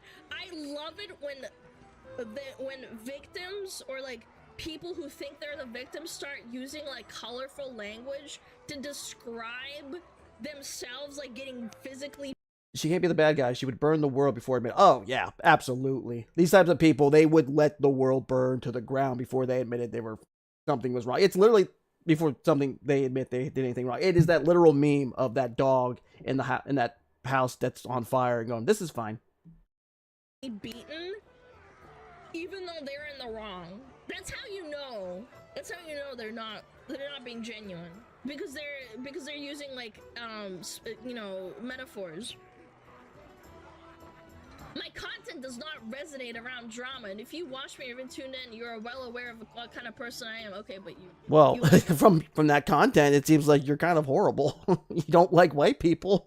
You're kind of mean. Be really mean to this person. But I think your mask slipped off a bit. Is as it is. I feel I cannot even defend myself because it will look like I just am making excuses. You are making excuses. Verbal diarrhea up here. This is all excuses. Yeah. So I will just disappear if that is really what people want. If it makes the world a better place, then be it. Suicide baiting, by the way. Yeah, it's vague suicide baiting. She's not saying it outright because obviously that might get her in trouble with Twitter or anybody. But yeah. Suicide baiting. So I will just disappear. I just really like injustice like this because I feel really wronged. I can't, man. You are not being so disingenuous, it's not even funny. As a streamer, you're responsible to the people who invited on a stream. Your buddy went crazy and you went along with it. A stream isn't 100%. You don't know how much I hate suicide. I'm guessing you don't know how much I hate that. Yeah. Well, I mean, yeah, it's an awful thing, but this person's clearly trying to make... Either they're vaguely doing it. They're kind of alluding to it, but not actually saying it. Because obviously, I feel like they think they're gonna get in trouble, or because they know Twitter or someone's gonna note their asses. And she went to the stream and said that they're gonna go to the stream. Of course you're That's what this type of person does. They will do this type of crap. It's a very shoot. Basically, if you do this type of crap, you can like justify being a piece of shit. It's disgusting. Gonna follow. I'm pretty sure Alana's gonna follow her little It's so crazy, man. Her other Yeah, response. DBGU has one of the worst communities. I'd put it up there, probably like up there with League. Yeah, I was gonna say. I don't know. I've heard some really fucked up shit on League, so I don't know. I'd argue even League. Aside from a few of those matches where I just have a bunch of bully squads going after me, they don't really say much. Aside just being dicks in game, but they never say anything to me. It's like less toxicity because I feel like in a ranked game, I understand tensions are running high and you are like playing for something. You're not playing for anything in DBD, so I'd argue it's worse. Yeah, exactly. Original post is 8 out of 10. This post is And even if you die in Dead by Daylight, you get some point. You get some blood points or whatever the fuck. So it's like, what the hell are you mad about? 8:15. Yeah, this is like 5 days after. So she got caught, and then she's like, "Oh shit, people are noticing that I'm a bad person. I better play it off." 422,000 views. This went 253 likes. VD sphere and out of the VTuber sphere. This went into like quote unquote mainstream Twitter. If you get like into like the hundreds of thousands, that's when you know you went basically viral. Just sorry she was racist, sorry the community isn't on her side. Yeah, exactly. I think that's why this is locked, I believe. Someone actively harass you after game end, that you just rage and move on to the next one. Yeah, and usually it's like you can block them and stuff, but this is like a streamer harassing another streamer, so it is worse. Yeah. Oh, there's more? Oh, Jesus. Okay, here we go. But wait, there's more! Oh, boy. Another one. Jesus. The white text! The white text! The white background with the black text! Oh, boy. Oh, God. Okay, here we go. 16th of August. Alright. I want to start off by sincerely apologizing to Nap Night, the guy who she harassed. Mm-hmm. As a streamer and the one broadcasting the content, I am responsible for the guests I invite to my broadcast, and of course for the way I react to what is being said. Be it idle, going along with it, as we're in this case, or taking appropriate measures to prevent or stop the harmful situation, which is the right course of action I expected to take but did not. The insult I referred to you was uncalled for, and in the heat of the accumulated frustration from previous matches, I ended up wrongly taking it out on you. Lady, if you get that upset over a video game, you need to end stream and just take a breather. It's not that deep. Especially if you're streaming. Thank you, ChatGPT. Yeah. Oh shit, yeah, you know what, this could be ChatGPT. They could just say, hey, let me make an apology for me for all this stuff I said, and that's what happened. Partner streamer, I am meant to help, support, and encourage other creators and be someone they can look up to. Yeah, you didn't need that part. Control my emotions and how I act upon them. However, I was far from being such a person ashamed of it. Keep in mind, chat, they ended the game, and then they went into the next one, and they still were yapping on about it. Hold up, I'm about to chat GPT to check it. Oh. Honestly, looking at this, all you really had to do maybe so far is just keep this. I don't give a crap about this. Like, oh, I'm meant to be like to encourage creators, blah blah blah. No, you don't really have to do that. Just just don't be a dick to other creators. But this is fine. You can just keep that. Say, hey, I should not have said that. I should have put a cap on it. I'll try to be better. But let's see how far. What else you gotta take it out? If it's similar, take a screenshot and DM it. If it's similar. In my content, I have always put emphasis on creating a safe space and being a comfort zone to others, except the white people. White people bad! Which is definitely not what I displayed there. I have let all of you down by avoiding the importance of the matter and the immoral behavior I showed in the recent days.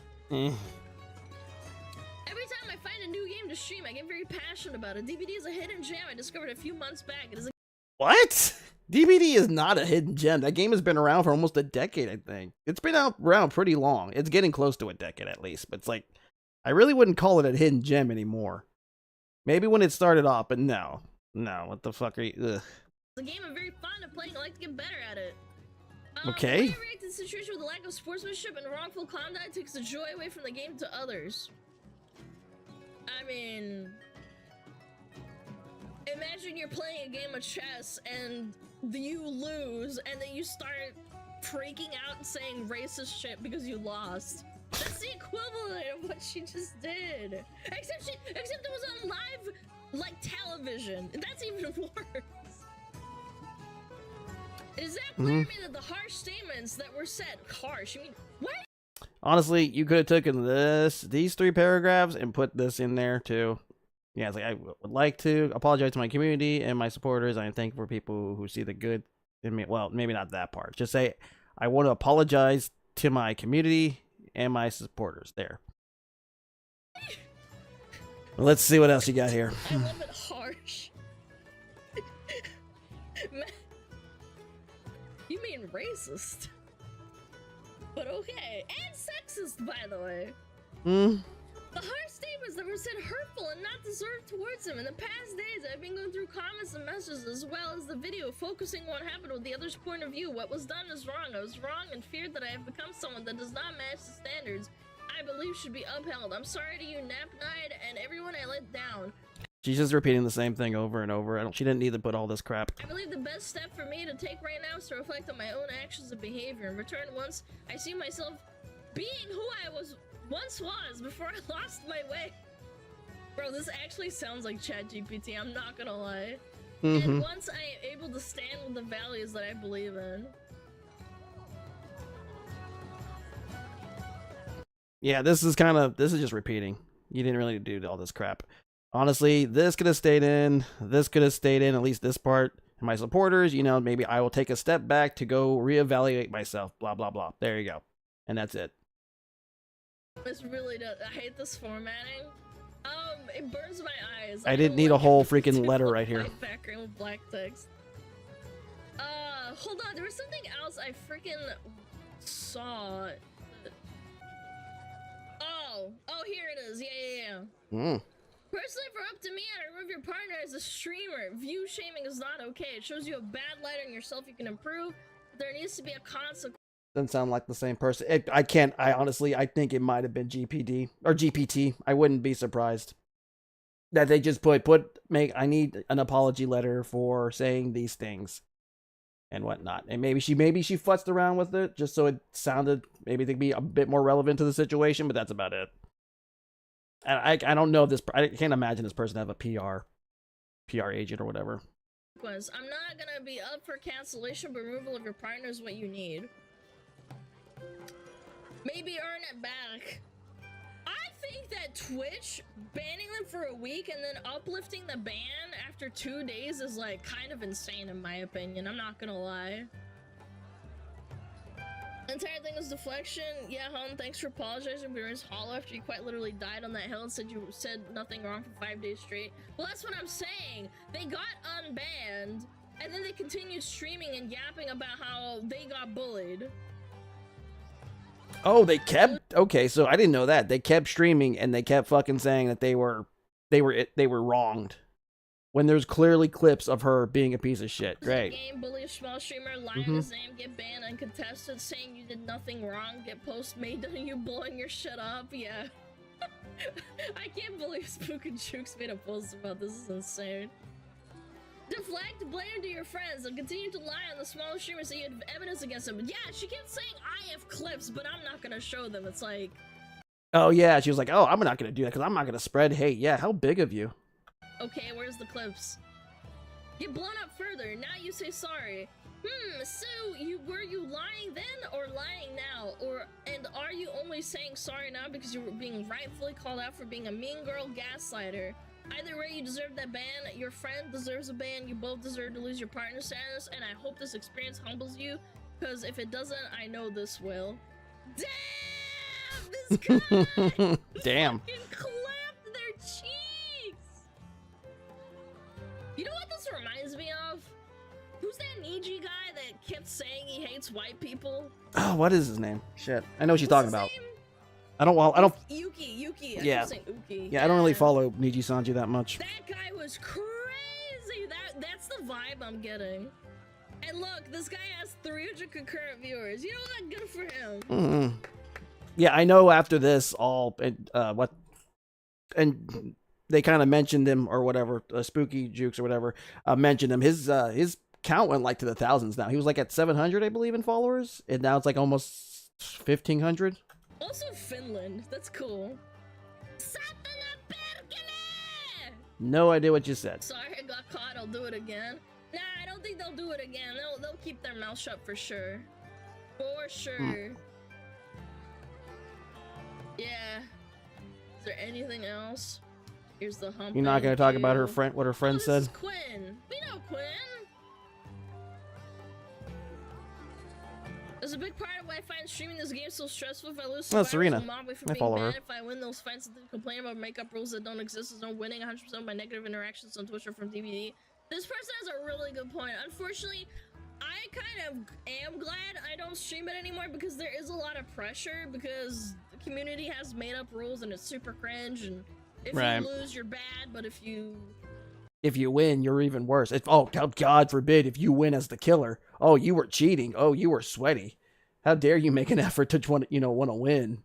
If you're bad, Also, there's a lot of stream snipers out there too. If you're bad, you're a winner. If you win, you're cheating. My friend apologized too. Yeah. Oh, it's in DMs. Yeah. Okay, I'll slow look at it. Oh, you're camping. What's this? Her friend. Oh, the one that was like, oh my god, I'm gonna go annoy him. That one? Anton? Yeah, that one. Yeah, there we go. Oh, yeah, this guy. Another one. Oh, they're French. French. I'm sure all French people aren't bad. Come on. Bonjour tout le monde. Bonjour. Good day. All right. As I've been sick for the past week and just have been released from the hospital today. Oh, no one cares. Who cares? Like, I'm sorry you're sick, but like... Nothing to do with it. But you shouldn't put that as your first thing, man. I'm not here to defend myself because we all act a certain way when our past trauma is triggered. Okay, well, there you go. She's like, I don't want to defend myself, but let me defend myself by saying I have trauma. What the f- Oh, what Jesus the fuck? Christ. Oh my fucking god. No, you did not just say that losing triggered your trauma. A Dead by Daylight game made you have a trauma PTSD triggering. No fucking way. I've seen American war vets play Modern Warfare and be like, oh shit, this looks like something I've seen before, and they're fine. Just turn off the screen, motherfucker! I'll be honest, I remember playing, like, say, like, speaking of war vets and whatnot, I remember playing, like, what was it, Bad Company 2? On, like, one of the really higher settings, and that's, like, nothing but, like, soldiers. like vets and, like, soldiers who are, like, in Iraq and whatnot. They are so good, and they just keep sniping your ass and killing you. Go settle down! God, dude, this is so bad. This is so bad. Bubba gives me trauma. Yeah, when I see a certain killer, I take a fat dump in my fucking pants. Here we go. But I don't want my poor health and past trauma to be an excuse. Well, you did. For me to keep growing in the best version of myself that I always strive for. I want to say first and foremost, I'm sorry to my community. I'm grateful to the people that are aware of who I am as a person, and know that little misunderstanding doesn't define me or make me a bad person. What? Okay, well, again, trying to use your little your trauma as to excuse you being a piece of shit. But don't. I have trauma, but don't. A misunderstanding. Yeah, because that too. Literally said white boy small dick like 3 or 4 times in the clips that they found. Like, I'm sorry. Like, I understand saying like, oh my gosh, I'm sorry. Like, it was a misunderstanding. If it's actually a misunderstanding, this is kind of pathetic. Can I zoom in a little bit more for chat? I don't think so. Well, just read it. Maybe I can just pull it up. Hold on. Oh, there you go. I guess. Okay. I am really not that great at shit talking or fighting in general, so I resort to racism.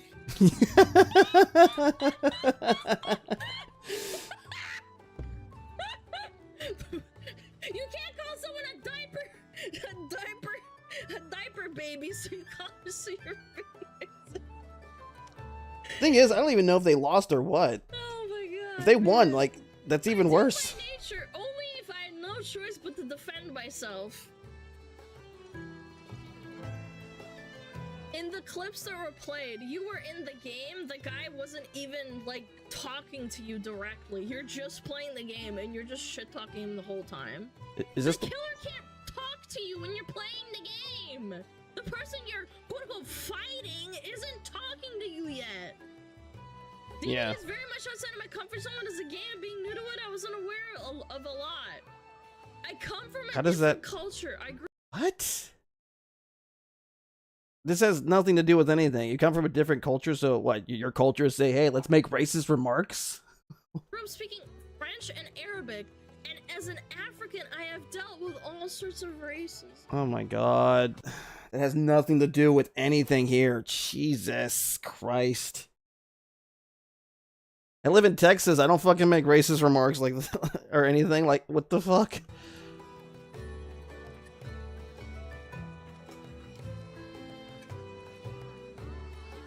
Oh my god, I'm actually floored. I don't know what to say. So, because you had hardships, you're racist back, even though the guy didn't pull the racist card first? Have they?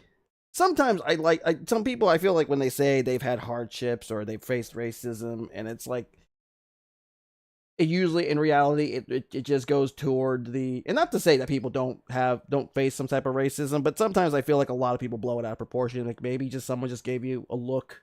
It wasn't even a bad look, but you just thought, oh, because of something it made you uncomfortable. But it's like, that's about it. I'm not buying this person. This person's just trying to completely sell that, you know, oh, I've faced so much hardships. Please accept my. Well, they haven't even apologized. Right, so this is why I say racist shit. That is so fucking unhinged, man. That is actually so unhinged. Chat, just because I have had racist experiences too, it doesn't mean I'm racist towards everyone. Yeah. Yeah, she's trying to justify it, basically, in, like, roundabout words, yeah.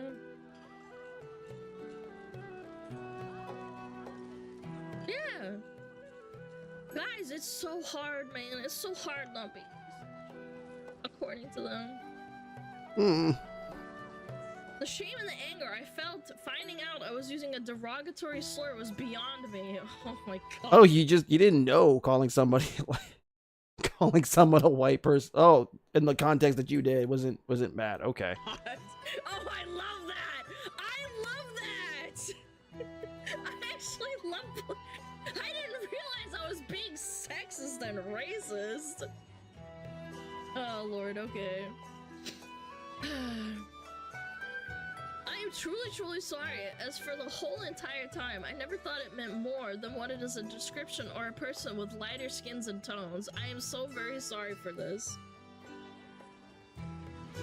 I don't...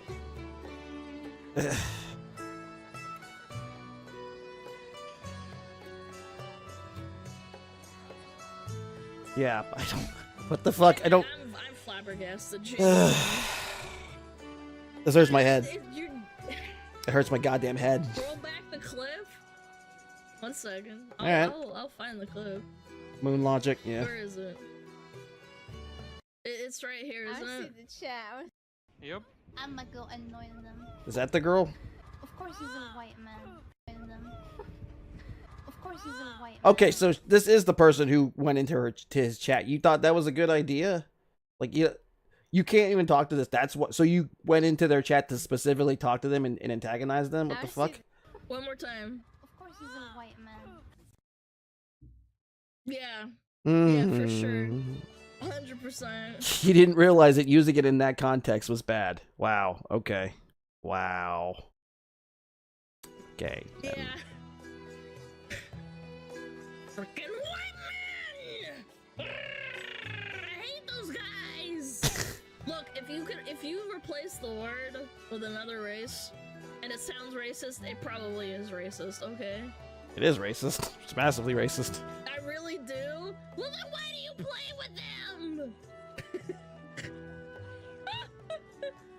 Okay, what's the excuse this time? In French, it has a more playful tone. Un blondinette riche. I don't know. Okay, what the fuck? You weren't speaking in French, so who fucking cares? Which is why I wasn't understanding my wrongdoing about it. Yo, do we have any French people in the chat? Is this true? Is this true? It's not? It's not? Oh, you speak French? Oh, so it's all lies? That's another term? Is it a racist term, or is it, like, out of context?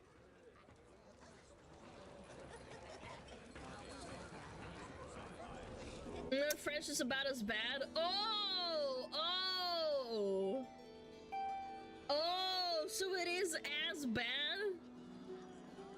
Not even in French is bad. So she's just, like, actually gaslighting because people don't speak French. Most likely, yeah. That wouldn't surprise me. Well, a bunch of dumb Westerners don't know other languages. Yeah, playful. Oui, baguette. Yeah. I don't think I will ever apologize enough for it, but I can assure you it won't ever be part of my vocabulary, as I do not condone nor support racism. Now to the point of discussing his numbers. This one was very low of me. Not as low as the racism, according to them. Okay, I'm sorry. I am just ashamed, not because people found out, but because I felt bad for even saying that! Not because people found out.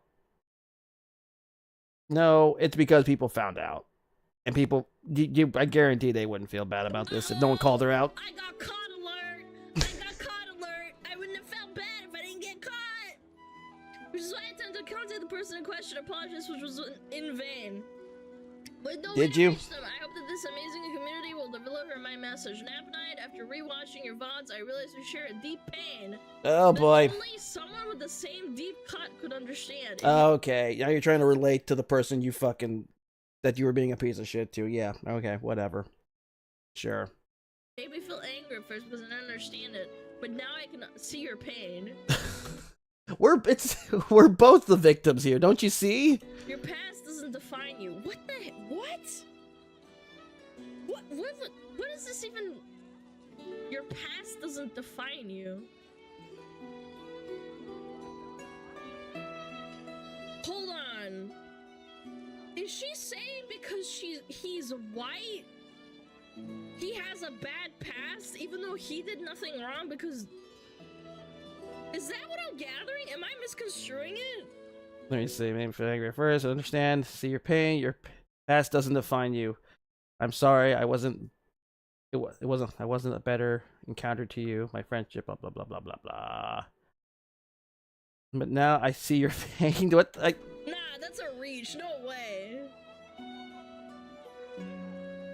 I'm confused why this was even a sentence that was included. A lot of this didn't need to be included. Just say you're sorry. There you go. You didn't have to write a whole fucking thesis here about your fucking trauma. I don't know, no one cares. This is a weird thing to say. I am sorry I wasn't a better encounter to you, a new friendship, or just a new gaming buddy. Instead, I was a bully, which is unacceptable. That's why well, you actively said, I'm gonna go in chat and bother him. I apologize and hope nothing but the best for you. I am so very sorry for my actions that were a one-time thing. I can assure you, just like you've never heard of me before. You won't ever hear from me again. Good. Probably the only thing. The past few days ago, ancient history. Is she saying her past? I don't think this is a GPT one, but it seems like it's a lot of rambling that you didn't need to fucking put. Just put, I shouldn't have done those things. I am sorry. I will try to be a better person. And honestly, if your trauma is fucking messing with you to the point where you're gonna start being racist and saying all this shit to another person, maybe get offline, go get some goddamn help. There you go. That's it.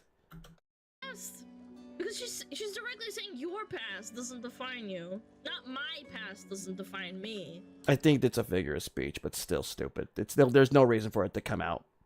Or to put that in there. It's weird. I think she's trying to say that homie also has past trauma. She's trying to say that they are the same. I guess. That Trying to might relate. Also mean it. I don't know. She means hers. I don't know. I'm not gonna put words in her mouth. I didn't understand this. You don't need to. She kind of already said some pretty horrible stuff. Hope she's mauled L ratio got caught being racist. Only apologizing because it blew up. That's what I'm saying. If Spook and Jukes did not say anything, this wouldn't have blown up. This guy has the original guy that played against him had no presence on Twitter. Yeah, literally none.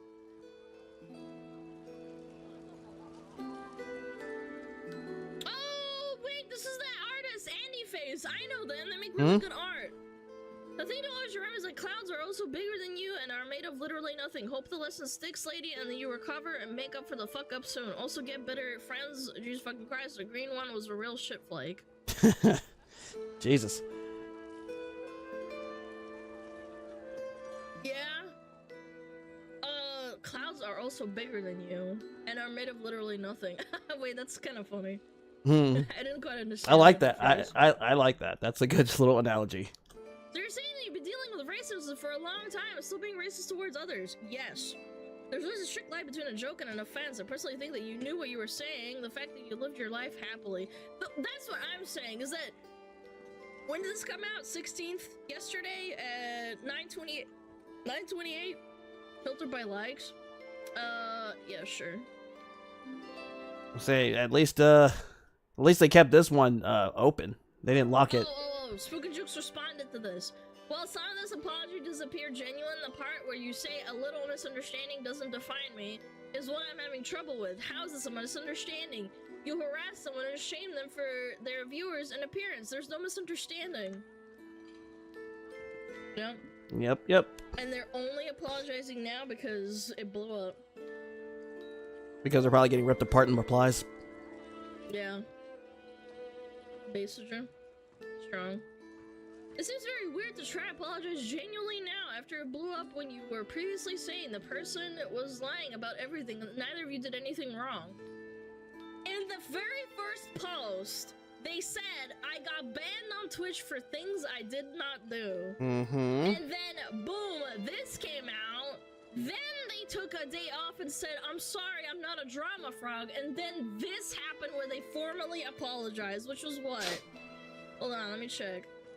When this happened. 16th of August. This was the 10th. So it took 6 days for you. 6 days for you to respond. Practically a week. You didn't do it a day after. You didn't do it 2 days. You did it almost a week. Yeah. I'm not a drama frog, bros. You can show screenshot, it's Faith. Oh, okay. Thanks for checking, man. Oh. Totally unfair to see Twitch supports signing with someone who is lying about everything and still get punished for speaking back. Free my girl, she's all I have. Yeah, this is so disingenuous. Okay, then there we go. Yeah, she's full of shit. That's crazy. Chat, I used to have 5 years. I was scared of people who were bigger than me. Innocent till proven guilty. Yeah, man. In the court of Twitter drama, I sentence you to Stinky Diaper. Stop playing a game that makes you this mad on stream. Get some mental help. There you go. If it makes you that upset, because then at least nobody hears you, like, you know, shit talking someone. I think that might be it. That's roughly about it, I think. And this is why I don't play DBD, chat. That's why I don't play it online, because, Jesus Christ, every time I did stream it, I would have some assholes come in and try to mess with me. Usually, I'm guessing it's stream snipers, because it's only happened when I stream it on Twitch. Or it's just stream it in general. Otherwise, they're perfectly fine games. It's only fun with friends. If you're streaming it, if you do not have some sort of, like, mental barrier, you can get into shit really, into deep shit really fast. I can't say I've ever gotten, like, distraught. Just more annoyed playing on stream, though, too. So. We gotta hear you? No. Silence.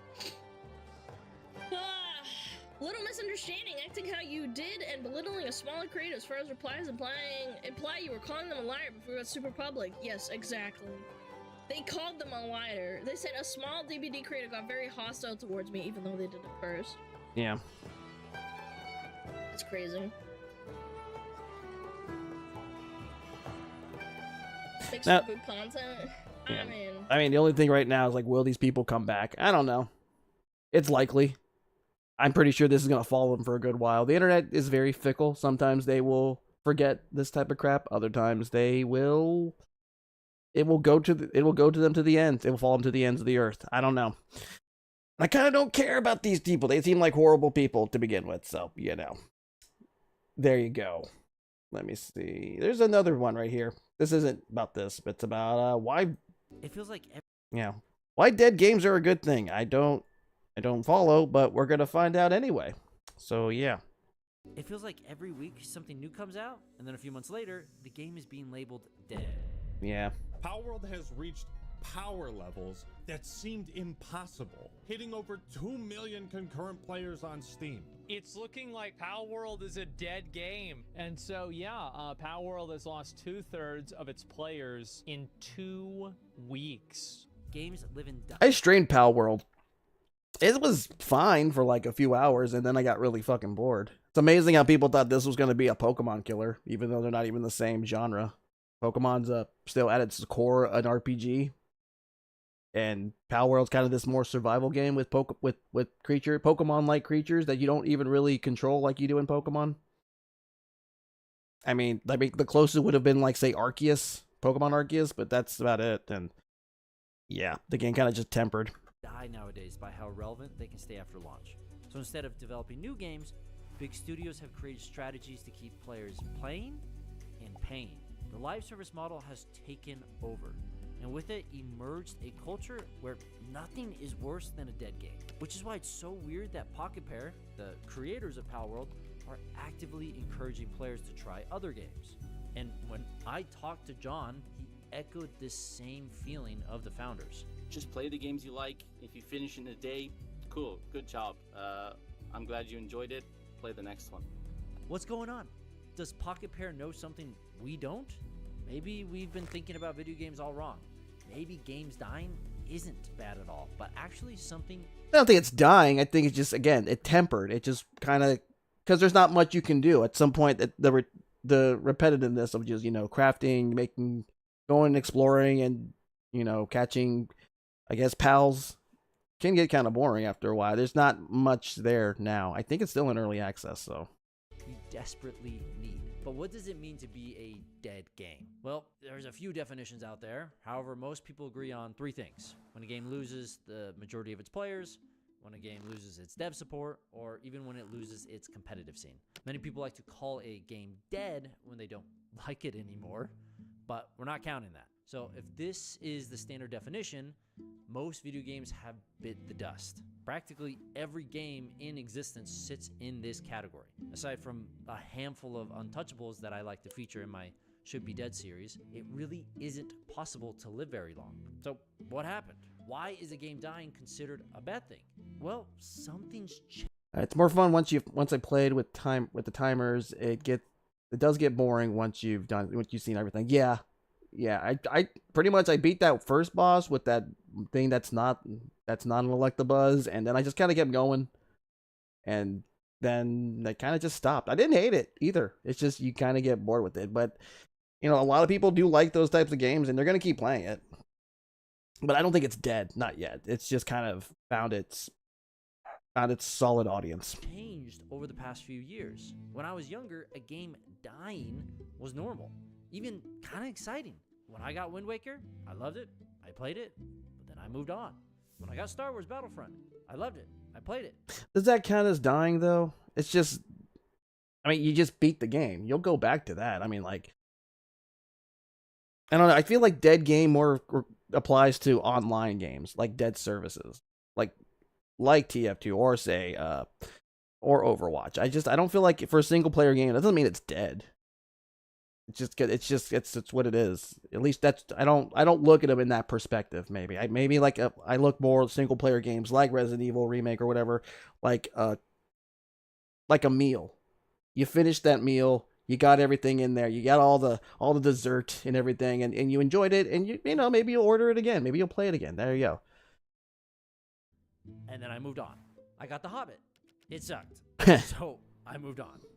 There's something beautiful about that. While I loved all of these experiences playing all of these games, except for The Hobbit, yeah, I always was excited to try the next thing. And I was fine when the game was no longer popular because it was time to look for the next magical experience. Don't get me wrong, people still do this, but something's happened to the video game industry. The industry has a new goal: to build games that people will play as much as possible and for as long as possible. This goal has changed players' perspectives on gaming, and it's something we all know now as live service. I don't think it really serves anyone to kind of push gamers to just play the same game day in, day out.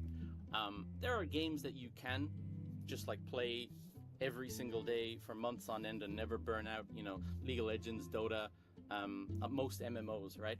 But they're designed to be like that. Whereas what we're seeing now is a trend of, I won't necessarily say who's trying to push it, but a lot more people are trying to push gamers to play games that aren't really designed to be played for months on end, 4 months on end. Now, is it bad to support a game after launch? Not at all, right? Continuing to balance and improve the experience for players makes perfect sense. After so much work, it's natural to nurture the new community that's formed around the game. And who doesn't want more of an already great thing? I mean, I plan on releasing more content for my game Fallen Worlds after it releases. The real problem, though, is that many companies have made live service their entire focus, releasing updates over and over at the expense of a new title. I mean, you've all seen the GTA 6 comments. The game has taken forever to make. Games over the years have just become these SaaS products, or as we like to know them in the industry, GAS, or games as a service. It's an investor's favorite type of company thanks to consistent revenue streams. But why has live service shifted our mentality, making us believe that games dying equals bad? Well, it's a fundamental rule of SaaS. To be the top dog, you need to monopolize as much of the market as possible, meaning whoever captures most of the amount of people wins long term. For example, if you want to search for something on the internet, you use Google. If you want to design something, you use Adobe. If you want a game communication platform, you use Discord. These SaaS businesses are so valuable, not necessarily because of their technology, but because they've cornered the majority of people in their market. And the most expensive thing in SaaS is customer acquisition. And for context, acquiring a new customer is way more expensive than keeping an existing one. 5 times more. Getting a new customer through all the hoops from awareness to caring to buying is so difficult. So put yourself in these big studio shoes. Imagine making an incredible game, you get millions of players, and then your game just fizzles out, and now you have to persuade every one of those players to come back the next time you make a new title, which is 5 times harder than if you just retain them in the first place by updating your current game. Hold on. But let me hear that again. Come back the next time you make a new title, which is 5 I need to go further. Game, you get millions of players, and the game just fizzles out, and now you have to persuade every one of those players to come back the next time you make a new title, which is 5 times harder than if you just retain them in the first place. Well, I mean, what is it harder? I don't know. I feel like if you know, it's just if you go to these developers, if they're the same developers and everything, yeah, people are gonna go with, you know, with people they trust. It's like when you go to a store you trust. It's the same logic, you know, because you had a good experience. This sequel is like, oh well, I liked the last one. I like the work these guys do. I'm gonna give them my money again. You're almost certainly going to give them your money again, especially if you actually kind of give them a more insight on what you're doing new, on what you're taking out, what you're putting in, what new features you're going to do. I feel like that's the first one was a good product.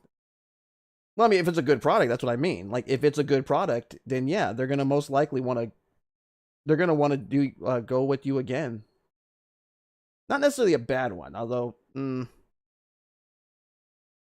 I mean, if it's a bad service, then obviously they're not gonna they're most likely be more hesitant. You gotta really win them back. But if this is like the first one is good the first time, then yeah, you're gonna wanna most likely wanna buy with them again. Updating your current game, which is why over the past 15 years, Most large game companies sell games as a service, and they feed us this idea that a game should never die. The result, we get games that stay around longer. Oh, okay. You meant his logic is flawed. Yeah, okay. Games that make you feel like other games aren't worth your time because of FOMO, and games that are monetized well beyond what's normal. Although this is good for big studios' pocketbooks, this forever game approach has consequences for players and developers. Some indie studios like Pocket Pair have recognized this though, even in light of their unbelievable success. On Steam alone, it had a higher player count than Counter-Strike, Cyberpunk, and Dota 2. It has the second highest peak on Steam ever. No one saw Palworld coming, and its success is something AAA studios drool over. But since Palworld's released, the game fell off, and it fell fast. If this was EA, there would have been mass panic with this drop of players. But Pocket Pair doesn't... I wonder how many of those people are also just to kind of stick it to Pokemon, because there was a lot of people kind of doing that for that sake too. And then they realize, oh, they're not really the same, and I get kind of bored with this. This isn't like the type of game they even play. And then they just kind of fell off. Seem bothered even odder. Which is a shame, again, because it's not a bad game. It's just, a different type of game. And it is still in early access, so obviously, if you want to do that type of stuff, you kind of hit the ground running, and obviously they're still updating it. They're actively encouraging people to play other titles, stating on Twitter, play lots of games, try different genres, and frequently flick through indie libraries to find hidden gems. I don't think you need to be kind of pushing yourself to play the same game all the time. It's not healthy for us, it's not healthy for developers, it's not healthy for gamers, it's not healthy for gaming media, and it's just not healthy for our industry, because the more we push this kind of narrative, the more very large companies are going to just say gamers want more live service, and we're just going to get more of these like really soulless live service games that come out and then get shut down 9 months later, 12 months later, because they're not making enough money, and we all lose in that case. So what an awesome mindset slash company. And Pocket Pair is not the only one who thinks this way. If you look at, I think that's good. That's a good way to see this, because even if it is falling off, again, most likely just, yeah, I do too. I think it's a slow burn. Now that I'm looking at this perspective, you can always change your perspective, but I think it is just a slow burn. It's going to keep this really good, solid audience, and it's gonna do well. It's not going to do amazingly well, but it's going to keep your loyal fan base, and you always want to keep your loyal fan base. Always, never forget the ones who took you to the dance. Get some viral hits of the past year are all following a similar pattern. They blow up, take over Twitch, make millions, and then disappear. Is Baldur's Gate falling off? I think Baldur's Gate is still doing pretty well. And that's a single player game, more or less. I mean, there is some multiplayer elements, but it feels like it's more geared towards single player, and you can just but that's because that game is just so expansive. Like I feel like almost no playthrough is the same. Same goes for bigger indies. There's so much mix and matching Baldur's Gate 3. with that. Larian thought about making DLC for Baldur's Gate 3 after its immense success, but eventually they decided to just make something new, even though they can make millions on Baldur's Gate. They may not be indies, right, in terms of the size, but they are in the way that they do business. And this mentality of doing what's best for the player is what we need to shape that the future armor of game development. Letting games die just makes sense. It means more games succeed and more developers get into the limelight. That's gonna make people hesitant for the next Baldur's Gate that Larian isn't making it. Not to mention, devs get to move on to these new projects. Can you imagine if there's only one battle royale or only one kind of? Because there's the thing, because of that, I'm pretty sure people are going to Larian's next game is probably going to have a lot of eyes on it because of that. Because people see that company like, holy crap, they made Baldur's Gate, and if they're going to be able to have free range over something else, maybe it's going to be just as even better. Platformer. Now imagine only one kind of digital pet game. Well, until Palworld, that's basically all we had. Without devs, I mean, there were other ones. It's just it's just Pokemon's so big. There would be no innovation. I talked about Pokemon being stagnant for months before Palworld ever came out, and the game proves just how much players were dying for something fresh. That's not to say Pokemon is or needs to die, but competition is vital. This implies that Pokemon Nintendo Pokemon company sees them as competition, because they're not They're not the same genre. That's why. Most AAA companies hate it when you play other games. They want you to play theirs and only theirs, keeping you hooked with battle passes, daily shop drops. And then even that guy from Pocket Pair even said Nintendo never contacted them ever about DMCA or any type of copyright. The only thing I think Nintendo went after was that one guy who was modding Pokemon characters in the PAL world. New game modes. And I believe that's because it was paid. Sees this industry as a zero-sum world, but people are getting fed up. They see the live service model as the death of gaming. Just search live service games on YouTube and you'll see what I mean. It's crazy that post-launch support, which is a good thing, hurts the industry when it's pushed to the extreme. Right? The pendulum has swung too far. Studios are so desperate to keep something alive, they ruin their reputation. And Overwatch is kind of its own little thing too, its own little anomaly. Because I think the bigger issue is they tried to appeal way too much to the esports community, and so a lot of nerfing and a lot of buffs and nerfing and changing of classes. I know like Doomfist is a tank now instead of with DPS, and it really annoyed a lot of people, and that's kind of the big issue. Not to mention now is because was it free at one point, and now you have to pay for a lot of this crap. Something to do with the loot boxes, but because I guess that was considered gambling. But yeah, that's its own set of problems, not just the FOMO stuff. And potentially because there's not really any real fear of missing out, since you don't none of the equipment makes your character even better one way or the other. Their growth. Too worried about creating a live service game that lasts forever instead of creating new experiences. Calling a game dead pushes the idea that a game needs to live forever, but it doesn't. We need to accept that a game dying is healthy.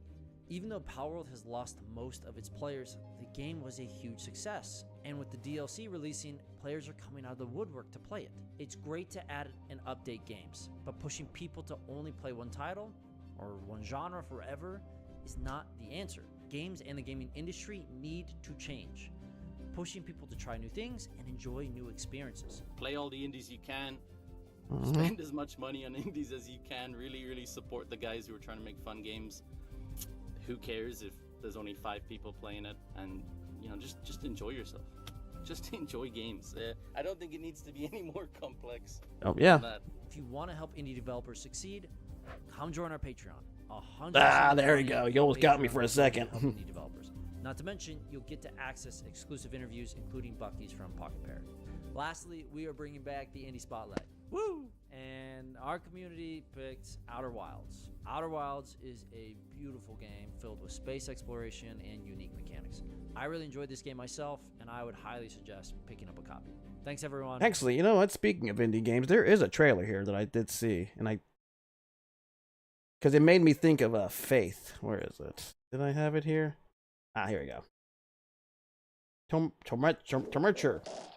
Another case of a missing child in the town of St.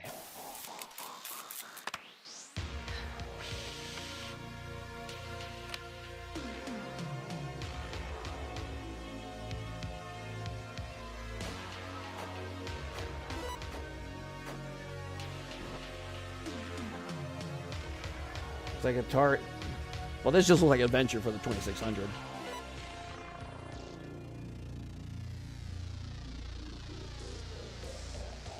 I like that. Oh, like, ooh, nice little rotoscope.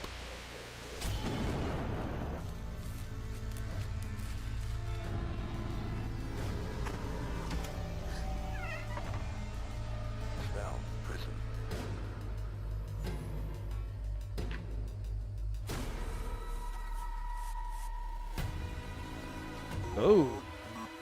Here you go.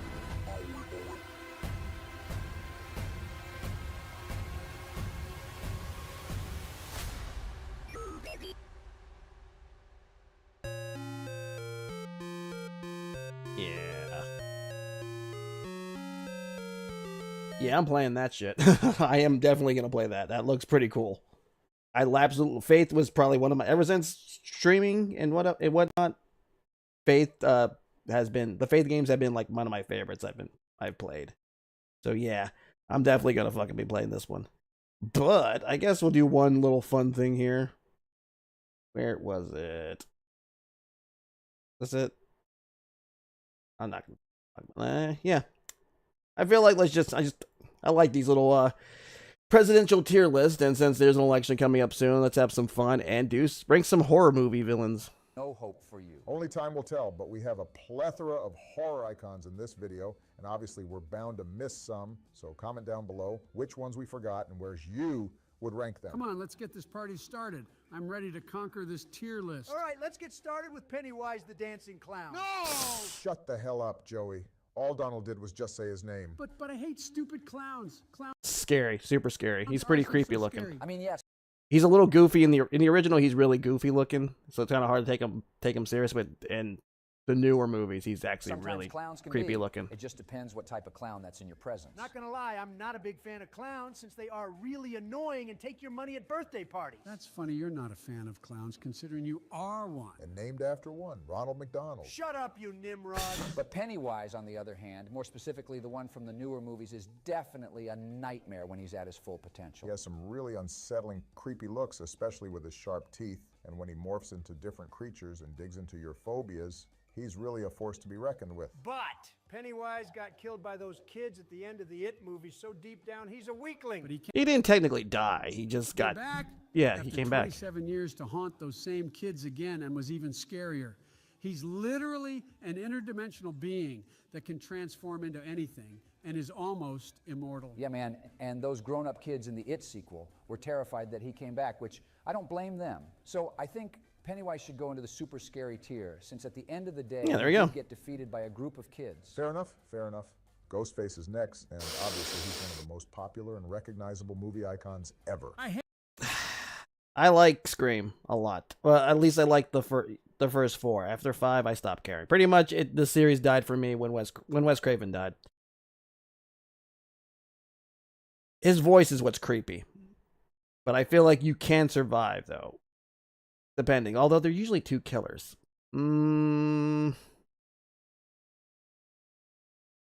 I would say would survive. Would survive, maybe creepy, because his voice is what makes him creepy.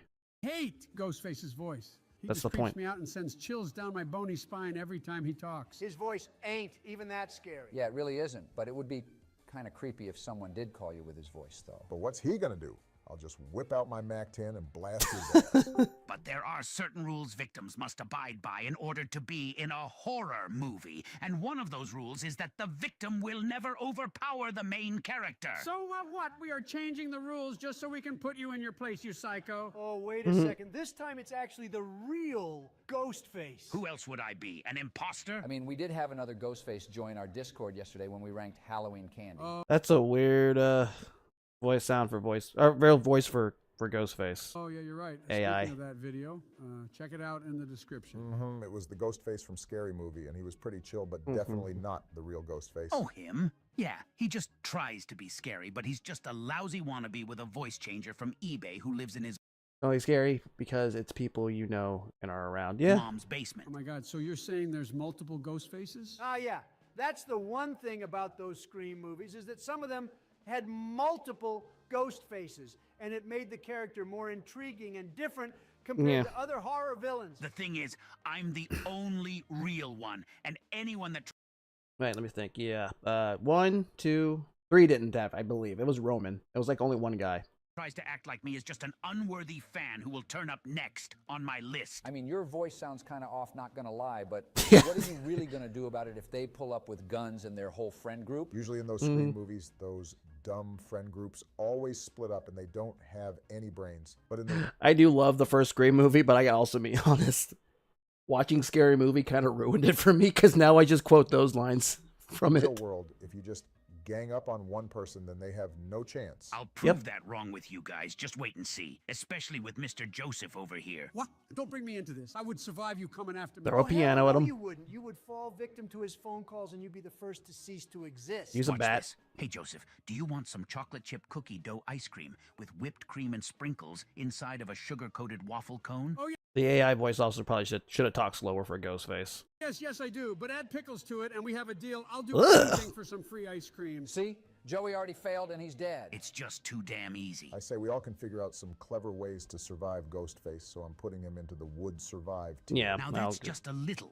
disrespectful for an iconic horror villain, don't you think? Wrong. We're just stating the facts over here. And next up is my favorite horror villain, Michael Myers. But before we move on, as a reminder, we are only uploading Halloween-themed videos this entire month. And if you want to watch them early, consider becoming a channel member. As a channel Yeah, we still member, you okay, get fine. these cool money badges next to your name, along with these emojis you can use in the comments along with these other perks. So if that all sounds something worth your while, press the join button next to the subscribe button or in the description. With No, there Michael you go. Myers, he's definitely an icon, not All right, he is creepy. It's more of I can't say would survive because at this point he is basically just an unstoppable killing machine. Even though you probably could just use an actual shotgun or chainsaw, but whatever. It's more like shoot. Maybe super scary. Because seeing this guy who basically is just a heartless monster. Creepy? You think so? Creepy? Yeah. Maybe. Because I think, yeah, you know what? Maybe that you're right. Because I think while he is pretty much unstoppable in most cases, mostly because, especially in those newer movies, because like Halloween Kills, because everyone's a goddamn idiot. If you actually, I don't know, shoot him at a distance, actually use a gun for what it's supposed to be, like a shotgun or some stuff, again, at a distance, because then yeah, you might actually be able to kill him. And chop his goddamn head off the second you get done doing some stupid-ass monologue. Yeah, he's definitely creepy. I love going against some of them in Dead by Daylight, by the way, because I love a good jump scare Myers. not just in the horror genre, but just in pop culture as a whole. I don't like his mask. It's so emotionless, but it looks That's very the point. familiar. Why does it look like Captain Kirk from Star Trek? Because that is actually I was Captain gonna say, Kirk, wants to the tell writer, him. William Shatner. My mask is way better than that ghost-faced freak. How ironic coming from you. Oh God, oh no, it's Michael Myers. What's he gonna say?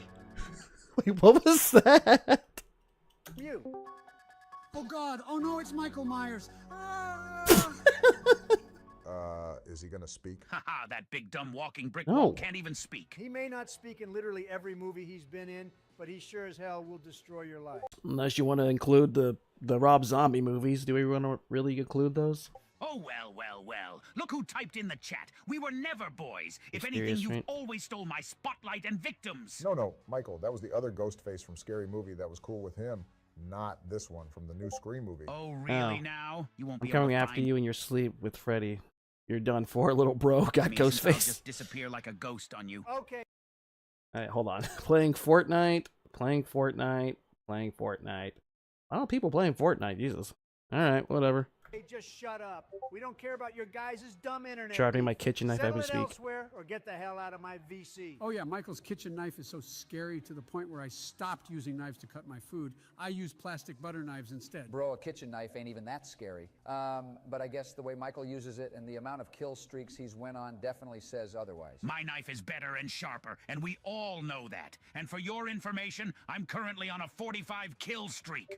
Goddamn niggas on the Wait, what? highest kill streak in history. Bro really has tactical nukes from Call of Duty ready to go. I thought you stupid presidents are in control of nukes. Why are you allowing that psychopath having a hold of your weapons? Because Michael Myers deserves to be and have the pure calamity of terror and destruction. Yeah, we're definitely all dead when Michael Myers is in the same town and houses us. This man just never wants to die. Guys, what? Yeah, but like I said, he doesn't die because a lot of the victims are really fucking stupid. What the heck is this ugly creature? Or a lot of really annoying plot armor, especially if we're going with those Thorn movies. Ugh. That's the Creeper from Jeepers Creepers, and not gonna lie, he lives up to his name. His grotesque and unsettling appearance alone just really makes you want to turn the other way. You'd I don't be think done I've for in a I don't think I've seen those movies. heartbeat, Michael. Stop kidding yourself, bud. Yeah, Michael wouldn't have a chance against that thing, honestly. And you can't forget how he has wings, and he can fly around hunting his prey. But if I remember correctly, he only comes out every 23 years for just 23 days to hunt. So that's really the only downside with the Creeper, or whatever the hell you want to call that monster. Oh, Okay. every 23 years? Thankfully, I'm 80 years old, so I don't gotta see that beast. This creature reminds me of you, Joseph, since he sniffs all those innocent prey. Hey! Honestly, I don't think any of us would survive this thing. He's super unpredictable, which is just terrifying as is. So yeah, All right, we're I'll go all with it. dead. Is Michael just gonna sit here and not talk? I guess so. I mean, that's his thing, but I don't even know what he would sound like if he did speak. Oh, I mean, I guess you can stay and listen, Mr. Myers, but okay, that's just kind of weird. The nun is next from the Conjuring universe and looks like she's copying me with the black hood. Can we please skip Well, to she's the a nun. I don't like her. Not gonna cap. The nun is one menacing and terrifying demon. I'd say super scary. I mean, the only real way you can actually get rid of her is if you know her name, Valak, by the way. And that's kind of an actual exorcism. Unless you don't know that, you're probably dead. Don't rock with demons or anything that's not of this world because screw that. Yeah, if I see any type of shadow go across my room at night or hear a door squeaking slowly I'll go open, super scary. Nope. I'm burning that place down as soon as possible. Ha, nice going, Michael. Attaboy. Oh, frick you, Michael. How do you even know about that? Jesus. Well, back to the nun. Since ghosts, demons, and spirits are obviously fake news, we all would survive. Ghosts are real. I've seen so many in my lifetime. Plus, you're talking to one right now. Wrong. Ghosts are fake news. Nigga, no. Demons are not on my list to mess with, but at least you can make some of them go away. So I'm putting the nun into the super scary There you tier. go. See, even Michael Myers is afraid of demons. Jason Voorhees is next on this scary list, and he has nothing on me. Hold up a second. Well, he can't die. He's a revenant. Well, now he's a revenant. He's probably going over here in terms of... Although his movies aren't particularly scary, him is intimidating because, again, he's another kind of more or less heartless being, unless, like, you know, you dress up as his mother. Or just run away. You could survive. But also, he's gotten really good with aiming, too. Like, he can throw... He knows he's a good shot, so...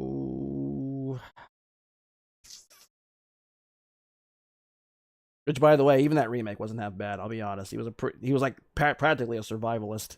Very aggressive.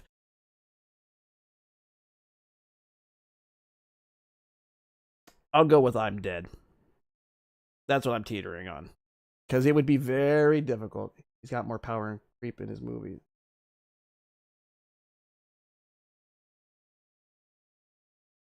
He's got more, power creep in his movies, yeah. Especially with the teleporting crap. Well, they kind of explained it more or less in the remake, too. Like, apparently he has, like, a whole catacomb of places, so that's kind of how he can just kind of be everywhere at once. But I'll go with I'm Dead, especially since I'm a guy. Maybe if you're a girl, you can get a hold of his mom's sweater, pretend to be his mom. Because let's be honest, ain't any of us being Tarmy Jarvis in this shit. And you can't really kill him. Jason is my favorite horror villain, and he would destroy you in a heartbeat. Oh, he would break you in half like a Kit Kat. His machete alone outdoes your wimpy knife. And he has no emotion when he goes on his sprees, and he's came back from the dead for crying out loud. Jason is just a mommy's boy who's afraid of water and can't swim. Not technically afraid of water. That was kind of just made in Freddy vs. Jason. Oh, another guy again. Oh no, that's scary music. Hell yeah. That's ha. Oh, great. Is this freak not going to speak either? I guess not. Hey, Jason versus Ghostface? Oh, hell yeah. Hell yeah. That movie would be so dope, just like Freddy versus Jason. I'm not wasting my time on you, Jason. You and Michael can't even man up and speak to me. I wouldn't provoke Jason, bro. He would really do some damage to you. I think we all would be dead if Jason was chasing us all in Camp Crystal Lake. I wouldn't allow myself to be deserted in that god-awful camp. We got Freddy Krueger up next, and just like Michael and Jason, he's also a horror icon. This might also be on I'm Dead. It's more in like how well you are in your own dreams. I guess it's how confident are you in your dreams. Yes, the 80s with those original Halloween Nightmare on Elm Street and Friday the 13th movies were some great times. Freddy is weak without the dream world. He's so weak, in fact, that he needs to resort to some fictional place just to make you scream. Well, yeah, he's got to go into your own little psyche and tap into your own fears. I mean, the only way you can actually maybe kill him is if you drag him back into the real world when you wake up. But, I'm assuming you may not even know that. And two, he's going to fuck with you in your brain. So I don't know. Again, it depends how strong you are mentally, I guess, especially when it comes to dreams.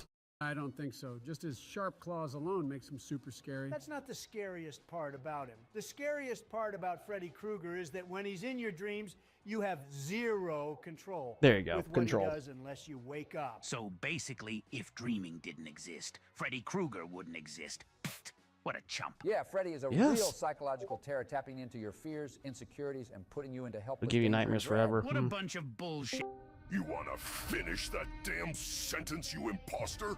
Your mind is my playground, so come to Freddy. Not the best Freddy voice.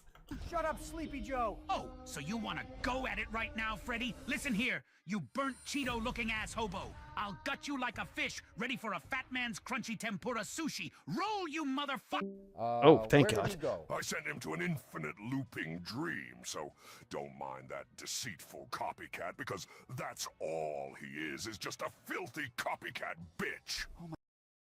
Did he do like a dream snare from Dead by Daylight or something? What the hell happened there? My God, he said it. I'm scared. I want my mommy. Then go to your living room and grab that urn of ashes so Mommy would be next to you at all times. God damn, nigga, you didn't need to go there. But at least Freddy is Jeez. talking. Oh, I'm guessing Michael and Jason have been giving the good old silent treatment, huh? Yeah, these weirdos in my VC haven't said a single word. What's up, Fred? No offense, Michael. How's wife and kids, bro?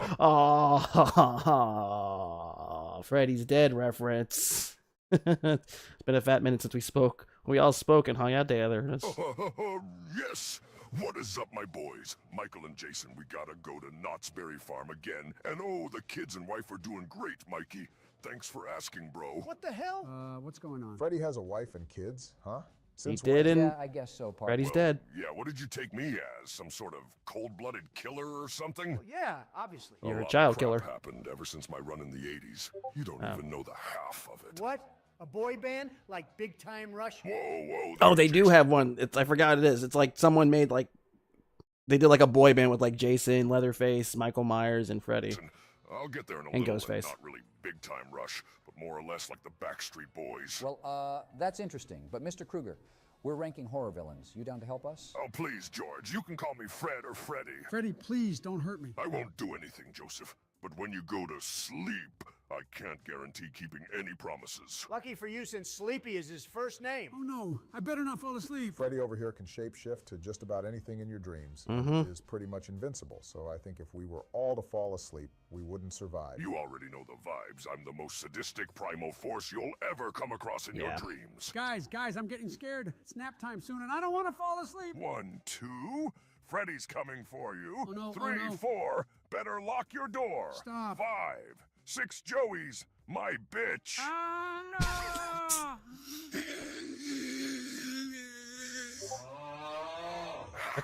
Got him, boys. The They're hell? praising this deep-fried meathead? I mean, that's what you gotta do. You gotta hype up your boys. Oh my gosh, what are you going to do to Joey? Oh, nothing. I'm gonna let him be since I'm way over those days of haunting people's dreams. I just want to make music with the homies nowadays, but we'll get to that later. All right then, but Leatherface is next up to rank. Thoughts on him, Freddy? I mean, he's a handful to deal with, not gonna lie. We spent a few Christmases together with him, but he's usually out doing his own thing. Leatherface ain't even that scary, bro. I mean, he's creepy. He's got this face full of, or that mask that's literally human flesh.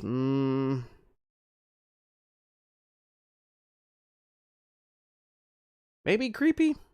You could survive, but that's more if you don't trip on something.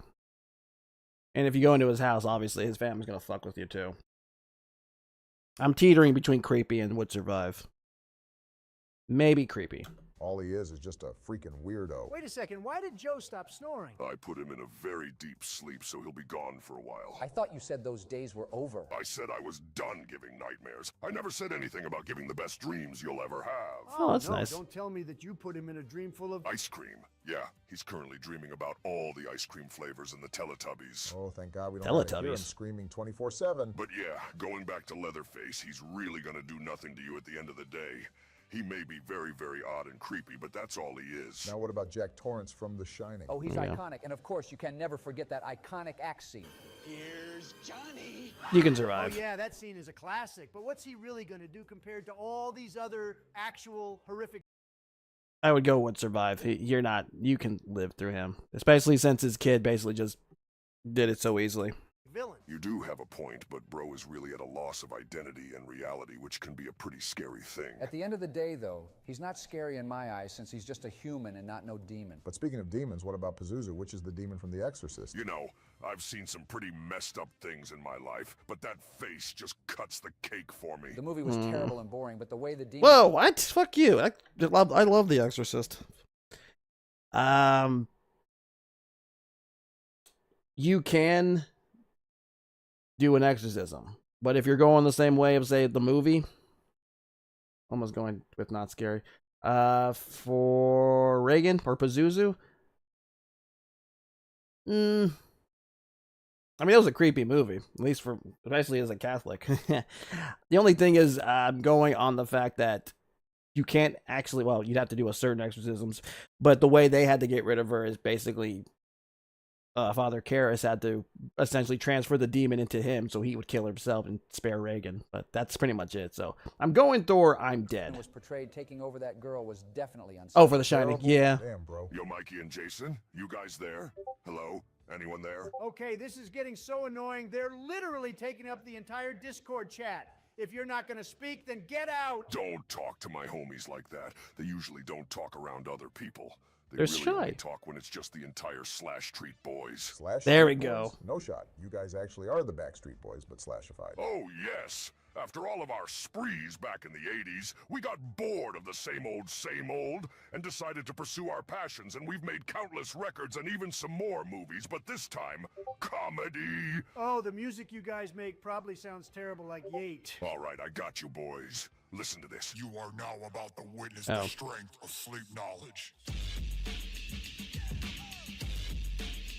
Straight out of Elm Street or something? Oh, Springwood. Mama's boy, you're up next. Tell them where you're from.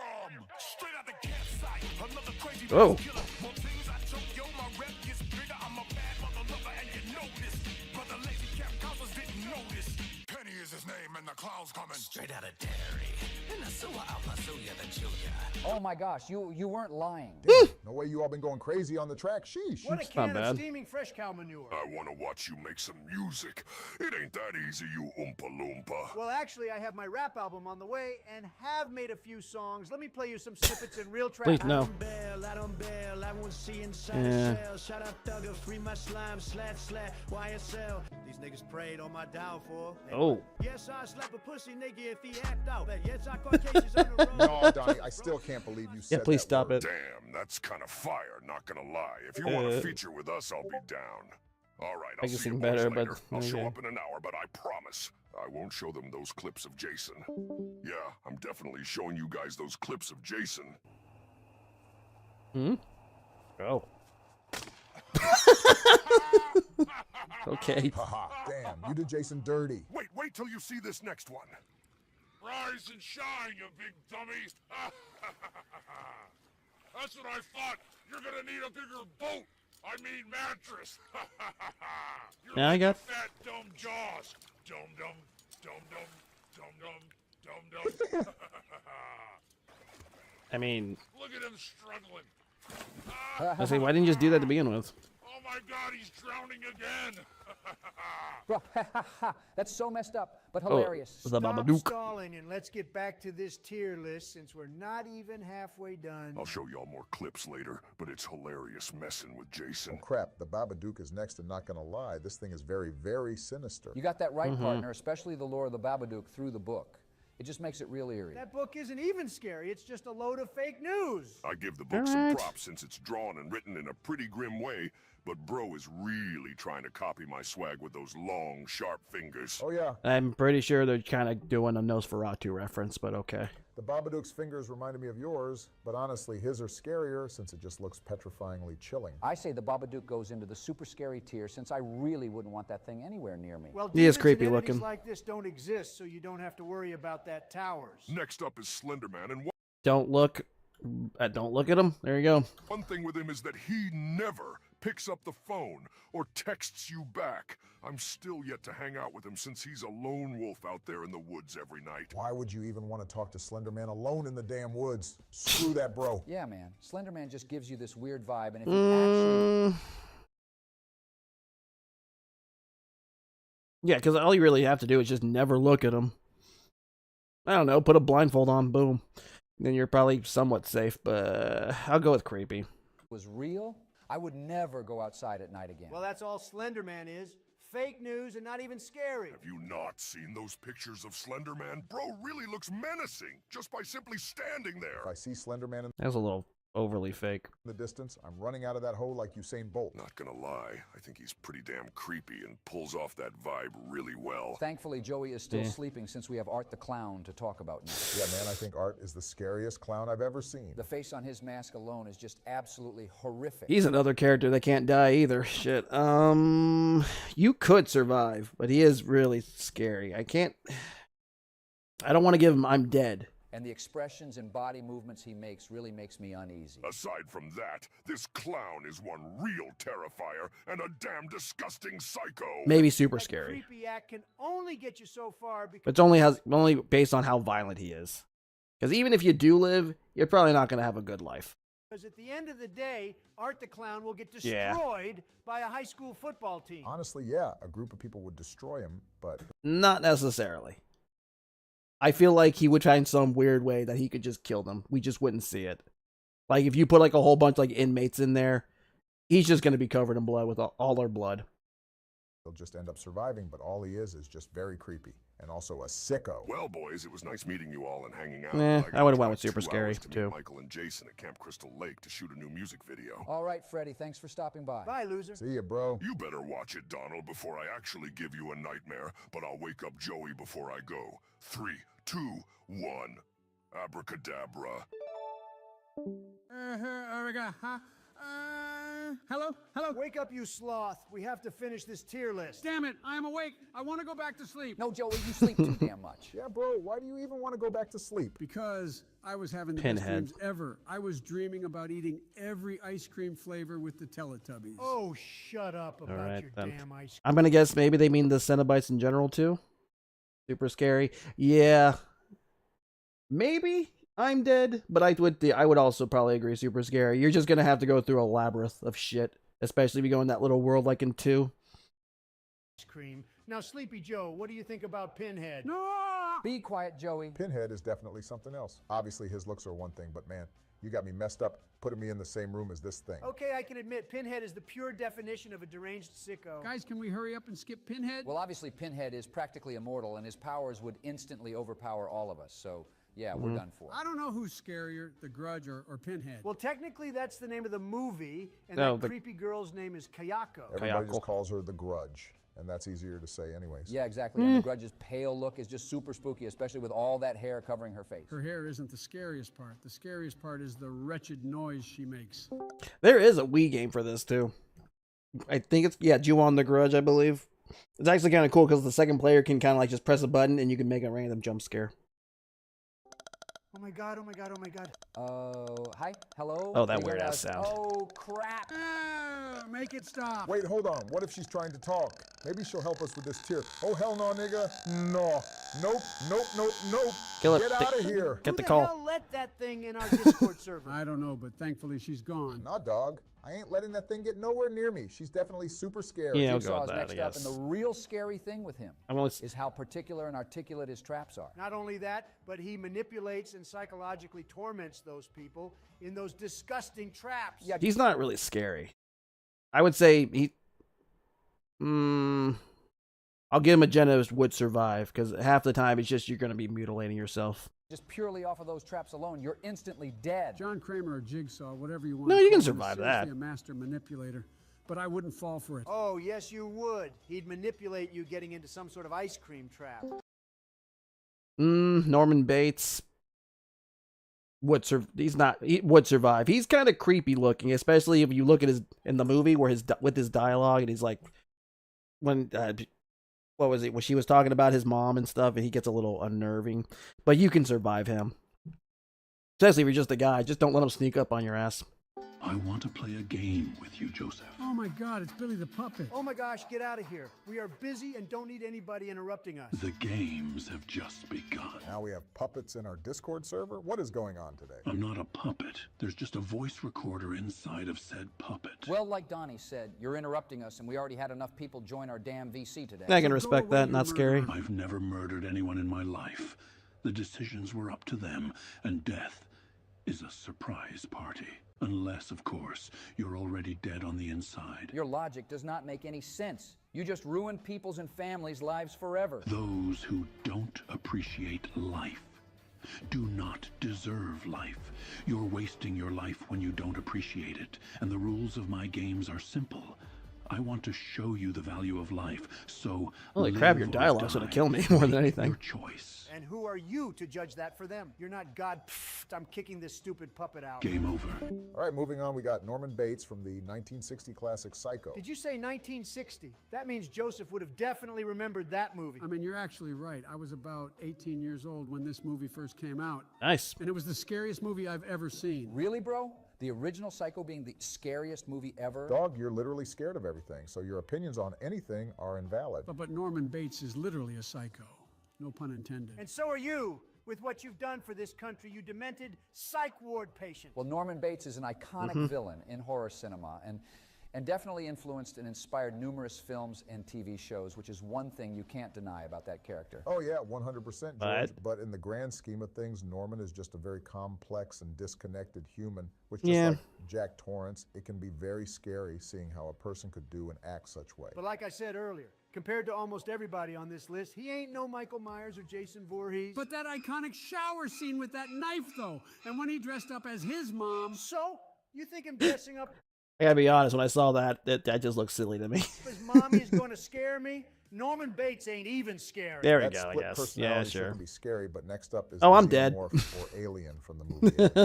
Xenomorphs are probably the most disgustingly hair-raising creatures to lay your two eyes on. He looks like he's going to take my ice cream. Oh no, Joseph, he'll take way more than your dumb ice cream. Dude, Joey, don't play with this thing, bro. Its jaws and No. acid spit will decimate your existence. Okay. We're not even going with aliens. I think we're just gonna go with Alien. These things are just unstoppable. Hey, Chillabunga, you can't be saying that about the president. You're more of a walking corpse than the president. I don't know why we don't have you on this horror villain list since you're America's most crooked villain. Hey, the only crooked thing here is your hair. You make no sense. Well, partners, we already know what tier this is going into. Yeah, bro, and not gonna lie, same with the Predator too. So yeah. There we Now go. we have the Predator. Honestly, I like the Predator more than the Alien. Me too. I do too, but he may not kill you. Yeah, most likely. I mean, if you're going head to head, maybe. I mean, because like, what was it like? One of the few people that actually killed a predator 1v1 was like, aside from maybe Dutch and like that one. What was it? That one Yakuza member in Predators, which I thought was a cool scene. But he died too, so yeah, I'm probably dead. The only way he's probably not going after you if he doesn't see you as a threat, or if you're pregnant, apparently. So the Predator's advanced But yeah. technology with his shoulder cannon, cloaking device, and just his appearance really is scary enough as is. When bro's mask is off, you might as well turn into stone while looking into that putrid creature's eyes and teeth. All right, moving on. Another psychopath is next up, but the thing is, with this one, he's actually a big fan of me. Hannibal Lecter is a fan of you? Huh? Well, I think Donnie means the actor, Anthony Hopkins. I said, that's Silence of the Lamb. You know what that is? Has anybody seen Silence of the Lambs? Yes, of course. Lecter, Great how movie. great an actor was he? You know why I like him? Because he said on television, one of the, I love Donald Trump, so I love him. I love him. Okay. I love him. Well, obviously, I meant the actor. No way I actually love what Hannibal Lecter did. Yeah, I was...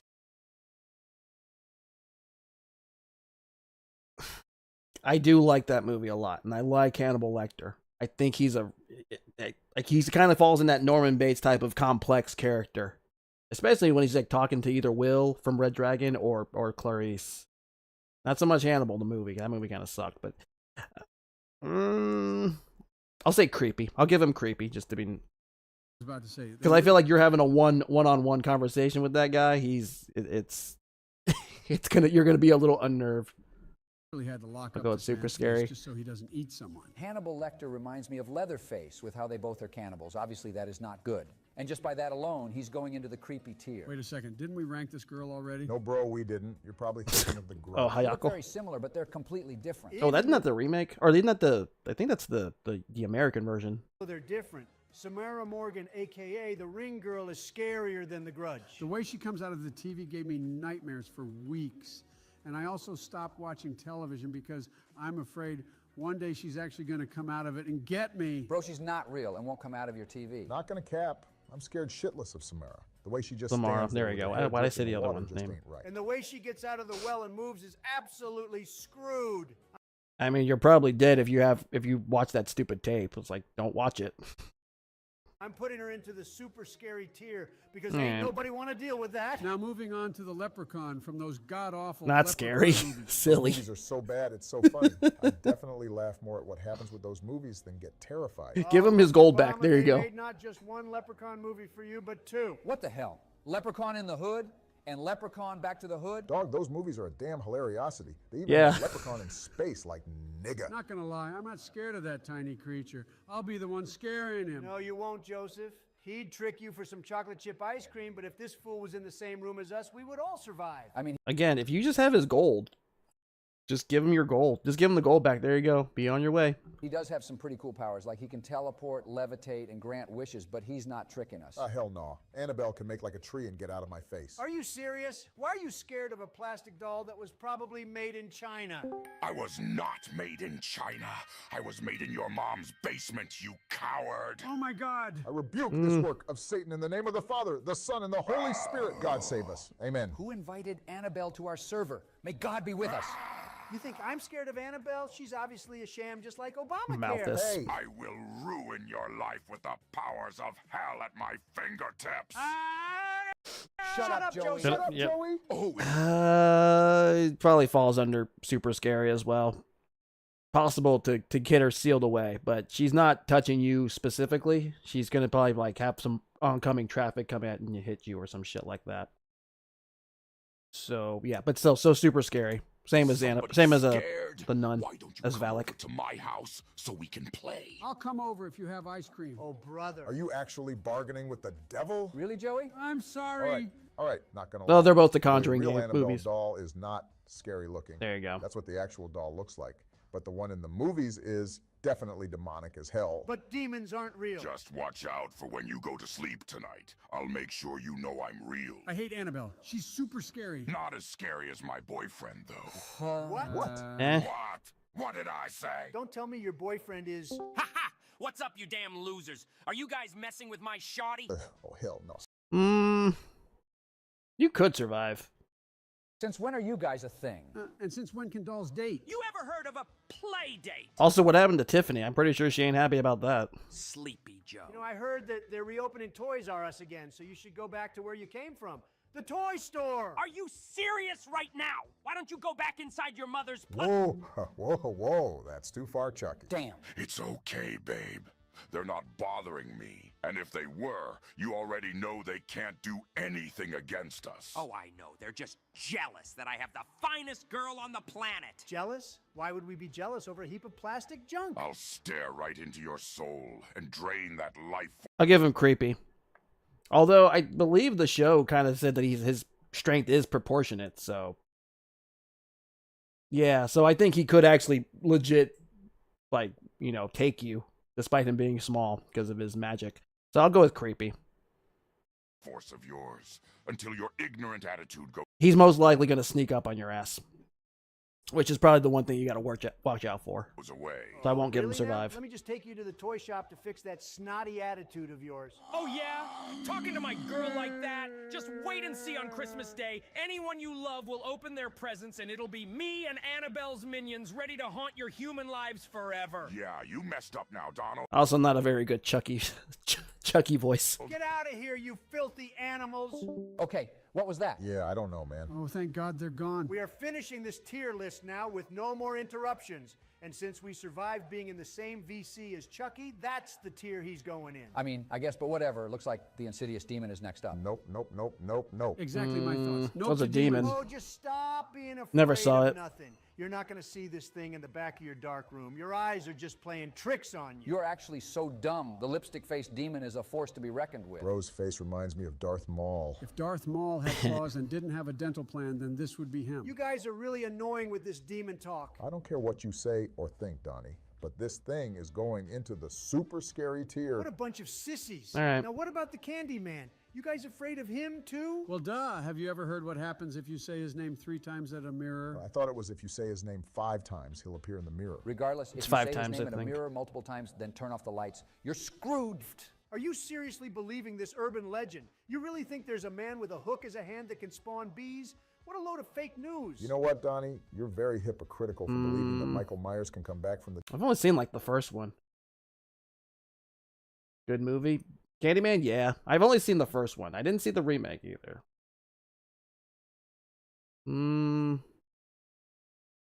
A lot of these are like, just don't say his name. Don't invoke him. Don't go to Camp Crystal Lake. You're probably dead. So, you know, I'll go with I'm dead.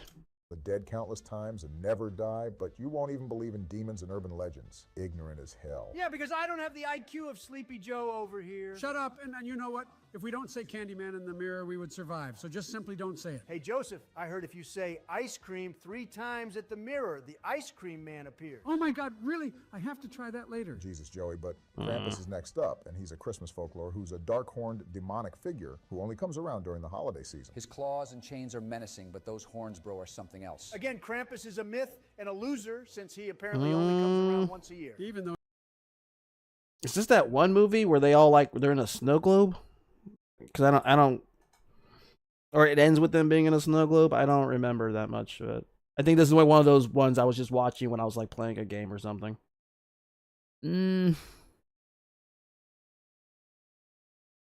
He's creepy looking. I'll go with creepy. Although I'm pretty sure he would just kill you. Probably has some magic abilities. I didn't either. Like I said, well, I barely saw it. It was most likely one of those movies I was just watching in the background. That's right. His dark, malevolent elves are one of the scariest things about him, since it's not only Krampus that comes during Christmas, but his evil minions. Well, I think he's pretty creepy, but if he was around all year long, we would definitely be a goner. Now, why the hell is a shark on this tier list? Technically speaking, Jaws is considered a horror movie. It's one of the most iconic movies ever made, and that music alone is recognizable. I mean, don't go in the water. There you go. This cute shark's name Bruce, kind of like Bruce Wayne. Yep. Bruce is like the Michael Myers of sharks and sea creatures. He has no reason to his madness or anything the human mind can understand. He just simply is what he is. By the way, don't read the book. The book is really boring. Or well, it's not boring. It's just real. The characters are all pretty bad. Even when Steven Spielberg even said after reading this book I had to change everything up because everybody was so unlikable. I actually wanted the shark to win. A force of nature, and that to me is what's scary. Brody and his wife are always fighting. I forget, it was Richard Dreyfuss's character having an affair with her and everything. It's I've always believed that Bruce was a freak of nature, an equivalent of a human maniac. He's probably so crazy because his shark friends and family probably didn't accept him, disowned him, or they were scared of cute Brucey. Without change. Oh, well, see, there you go. He would survive. Without passion and logic, it lives to kill. A mindless eating machine, it will attack and devour anything. It is as if God created the devil and gave him Jaws. Okay, cut it out, Sleepy Joe and Towers. Are you seriously overhyping and having sympathy for a literal fish? Wait, are sharks fishies? Shut up, Donnie. Put some respect on this shark, or he'll make you his breakfast, lunch, and dinner. But honestly, if you have a brain and not go into shark-infested waters, you would you'd survive. And finally, we There have you the go. cookie. Monster. What? Make him go away. No way. Well, we're dead. Okay. He's gonna...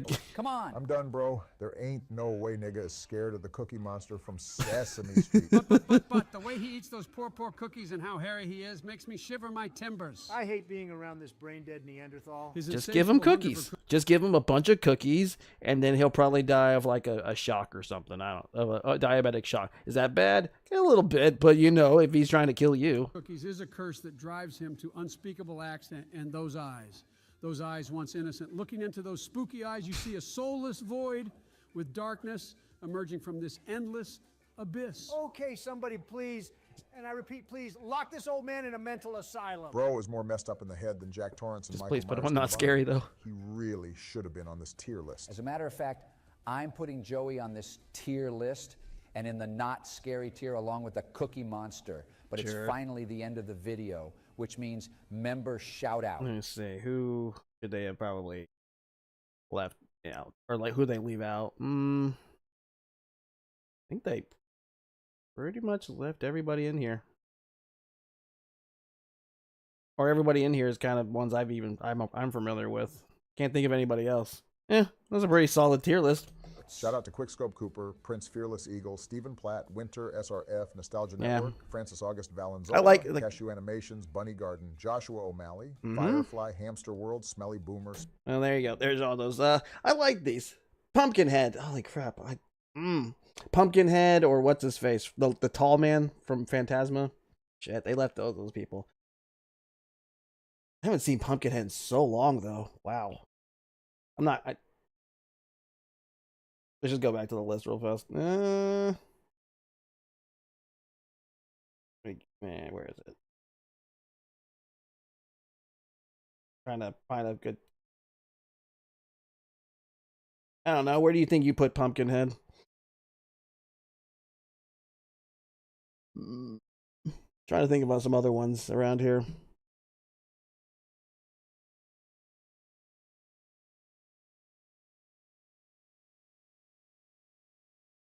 Maybe the Fireflies, the Firefly family from House of a Thousand Corpses / The Devil's Rejects.